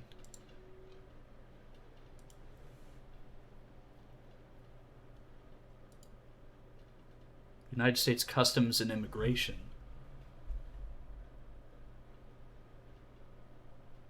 Huh.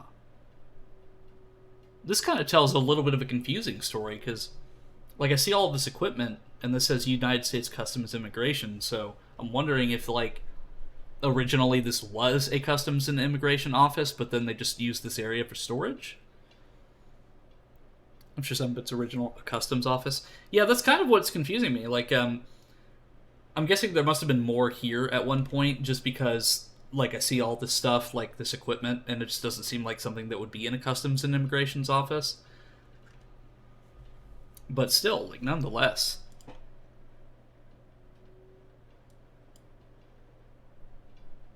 Oh, that's cool. I just love how, like, back in the 1800s and even in the early 1900s, like, you see the wheels that they used and, like, the carriages and stuff, and just how thin they used to be. And then you look at, like, wheels nowadays that are on regular cars, and it's just like, wow, we definitely went big or we went home.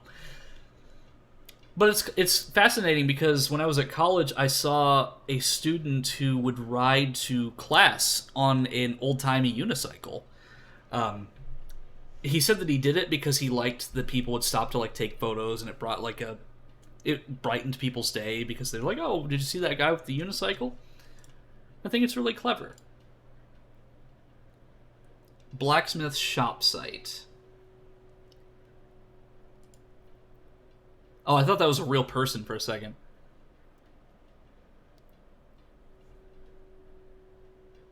Oh, this is like a house or like a homestead. Because you've got like a little girl mannequin playing with the dollhouse over here. You've got a nice chair, and then a bed back here. See, like, this is kind of like, with me, like, I'm fine with, like, small living spaces. In fact, I generally prefer it, just because when I was at college, I had a very small living space that I made the most of. So, I really like to be in more small places to live, so this is really nice.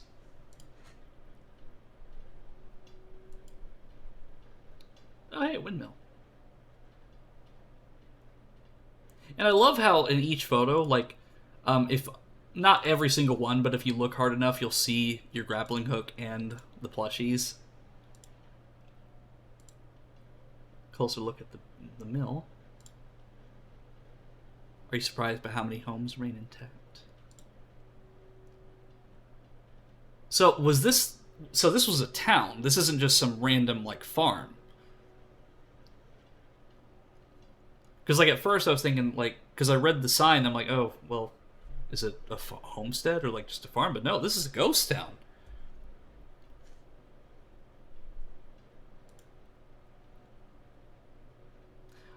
And also something I noted last night was how long the cord to your grappling hook is.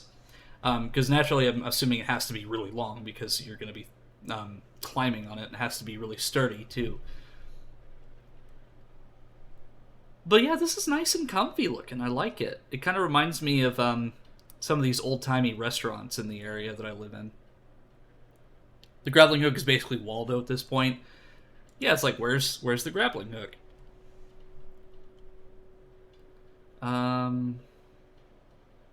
Yeah, this looks like it would be a nice little, like, home-style restaurant that you'd be in.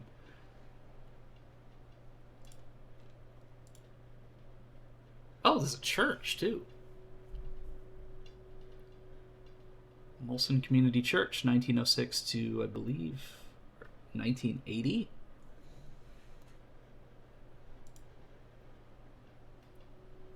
This church looks like it's in such good condition that it's probably still being used. I don't know if, like, obviously, I don't know for sure, but, like, it just looks like it could still be used. Because it looks like we got, like, a display case with some historical stuff relating to it, which is always cool to see. Oh! A museum. Let's see. Church and school building. We hope you enjoy this wonderful ghost town. It's maintained for public viewing, but no longer used. Okay. Yeah, I kind of figured it would kind of be like that, but, I mean, whoever maintains this, like, they definitely deserve some major props for how well they maintain it. Because when our history is gone, it's gone. And the people that preserve stuff like this have a lot of respect from me because when these places are gone, we won't be able to explain to, like, our descendants or our grandkids and so on, like, like, how people used to live back in the day. Like, it's one thing to read about it in a book or an online article, but actually seeing it and living it is a completely different thing. I love this photo. Like, Cranberry, like, out of everything so far, like, I want to say this is probably my favorite because of just how it's composed. Because, like, as a photographer, like, with the rule of thirds, like, you nailed it on the head. Because you've got your plushie in the center, you've got the gun tank and your grappling hook off to the side. Like, I love this photo. Like, genuinely.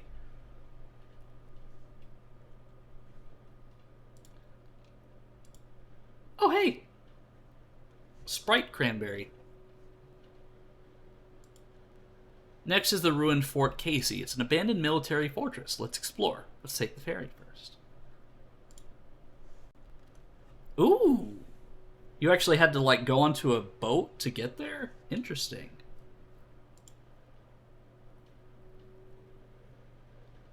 So is this like a lake, or is this just on the water or like the ocean? It's Blazing! The Blazing is still in the chat. We found you! Cranberry found you! Fort Casey State Park. But that's all. I think I see some horns, or antlers. I can't tell if that's a doe or a buck. Aha! I see what you did there. In defense, the U.S. Army constructed Fort Casey and 2 other forts at the close of the 19th century as part of the new and innovative system of national defense. The forts protected the U.S. Naval Shipyard at I can't quite make that out with my glasses off. And the cries of Puget Sound soldiers manned Fort Casey's 35 mounted guns to block warships from passing through. Admiralty Inlet, the primary approach to the Sound. The Army's Coast Artillery soldiers were stationed at the fort from 1899 until 1945. So this would have been used, like, during World War II and World War I. Puget. Yeah, my pronunciations aren't the best sometimes. Like, once you get it, like, once I get it down, I have it down. But oh, they actually still have a gun there, too. This place is so quiet, there's no one else here. The fort was once used to protect the waters from enemy navies.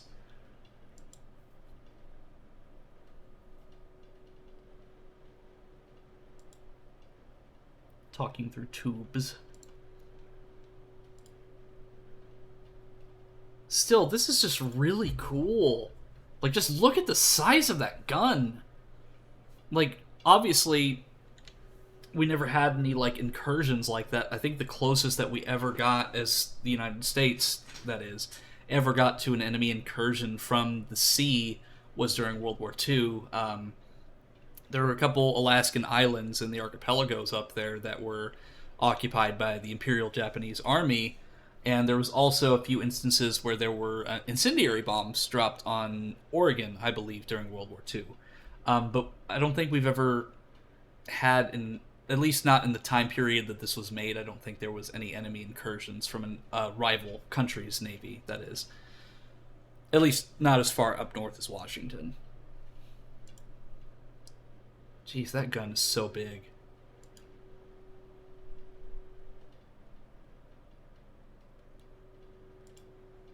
Let's enter the base. A very large cannon appears. It's a very powerful weapon. It's very useful at killing things, especially living things. Now that kind of looks like... That stairwell looks pretty ominous.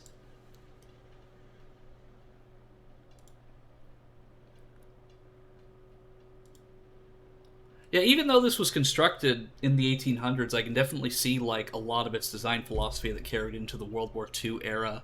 Because it reminds me a lot of those World War II era bunkers that you find abandoned in Europe. Moonstone cannon. Fire! Now you see it. Above you is a disappearing gun, one of the most important innovations in coast defense technology. The U.S. military once depended on large guns like this to protect important harbors and waterways from attack by foreign navies. In 1910, almost 200 large disappearing guns were on guard in the United States, including 2 here at Battery Worth. However, rapid changes in warships and the advent of airplanes made fixed artillery obsolete as a frontline defense by the end of the 1920s. Which looks like this one was in service 1902 to 1942. And then we've got another video. This one's 1 minute and 43 seconds long.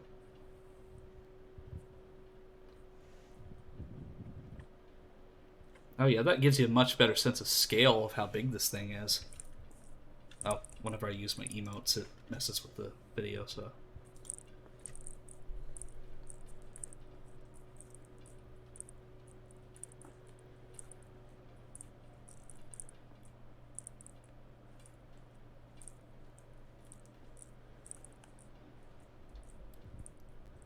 It's just really impressive because this is a part of history that I didn't even know about. I had no idea this place even existed.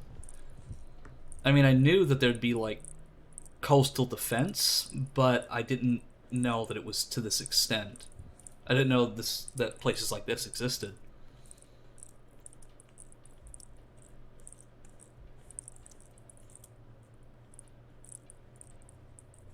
It's part of the Triangle of Fire, one of 3 abandoned forts in my region.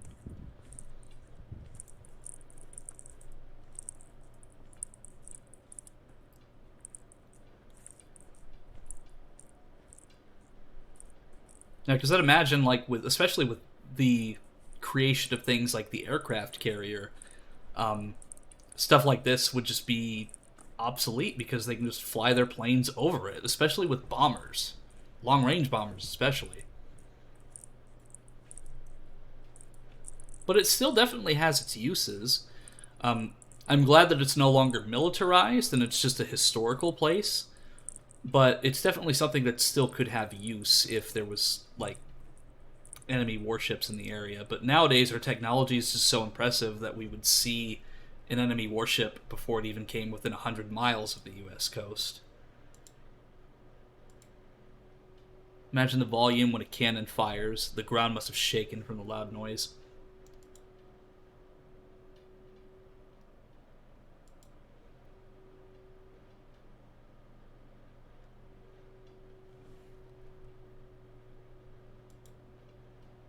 I can only imagine how loud this would have been. So if this is functioning similar to artillery that I'm familiar with, if you look at this right here, at least in modern artillery, basically what this does is there'd be a hatch on the back. So essentially you'd have a crew of at least like 3 people, usually, sometimes 2. And there would be like a cord that you would pull that you wouldn't just press a button or something. You would actually pull this cord in order to launch the artillery shell. So then you'd have another guy who would open up the hatch, take out the spent round, and then put another one in, close the hatch, do the same thing. Then you had people who would also aim it and stuff. So that's something that, like, video games don't get right about artillery, is that usually it's a 3-man team. It's not going to be just one person doing all of it by themselves. Even if it is possible, it's not the most efficient way to fire artillery, at the very least.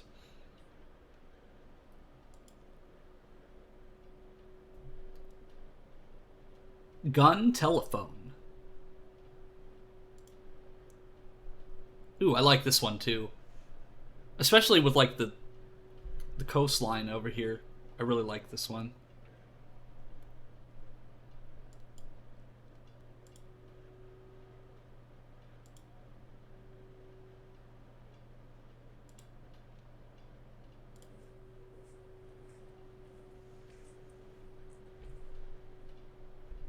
So you mentioned that you had some spooky encounters, Cranberry. Was it at the ghost town or this base? Because just looking at these hallways like this, it fascinates me because it tells so much of a story. Like, so many U.S. military personnel could have come in and out of this place. Like, important strategic decisions could have came through here. Like, you just never know. Ghost town. Fire proton torpedoes! I heard the sounds of footsteps above me. I went outside and nobody was there.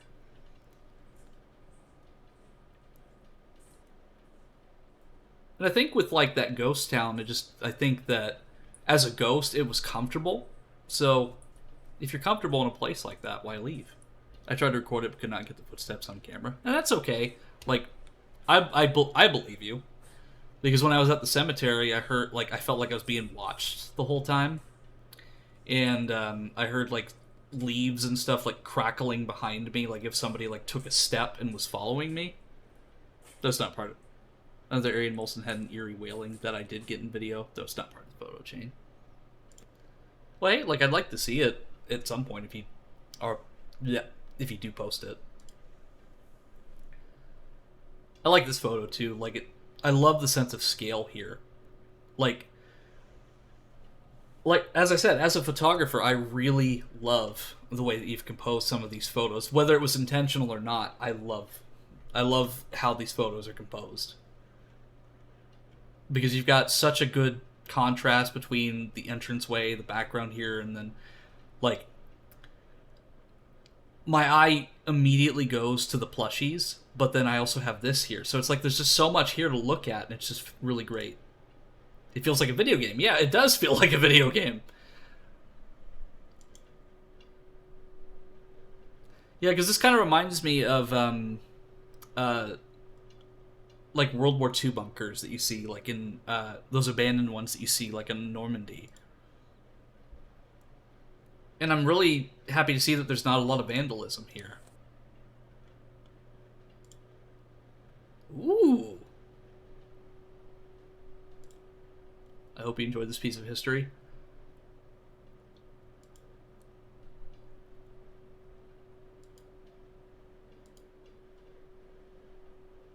I'm going to go back to the first one here.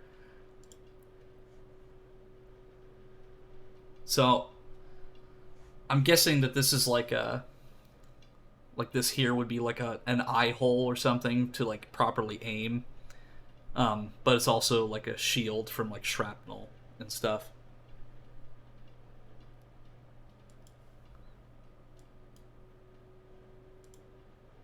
And then we're on the last one. Thank you for watching our Halloween special. This is Cranberry Chan from the Grappling Hook Girl. A new adventure begins next week. Uploading the ghost video for you. Yes, please, I would love to see it. Oh yeah, I can wait 1 second, no worries.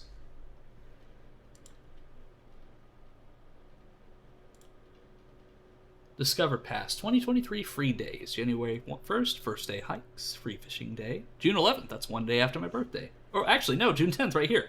National Get Outdoors Day. If that wasn't a message for me to do something on my birthday, I don't know what is. But hey, while it uploads, I can just kind of talk about what I've seen here, which is something, like, I do a lot of talking anyway, so, I mean, we just talk while we wait. But again, like, I remember you told me the story about how, like, this backpack not only is a Dragon Quest one, but it also is, like, useful for you on hikes because of the eyes.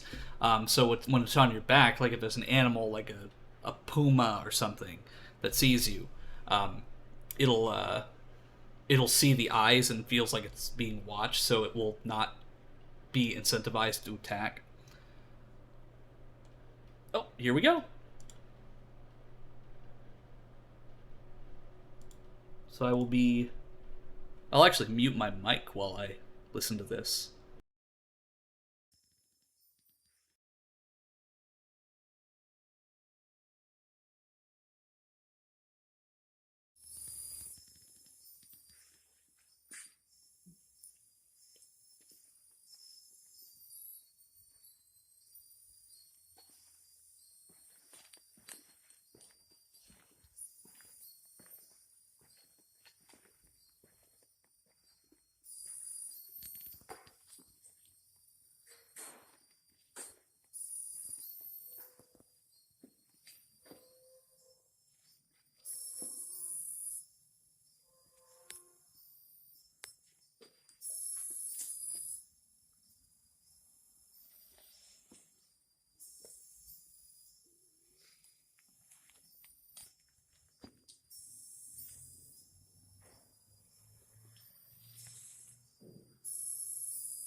Yeah, like, I'm not sure what that is.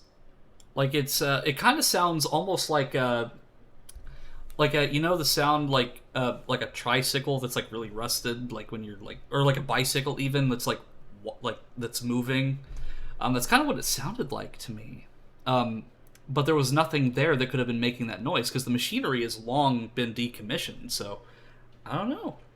Like, that's really fascinating.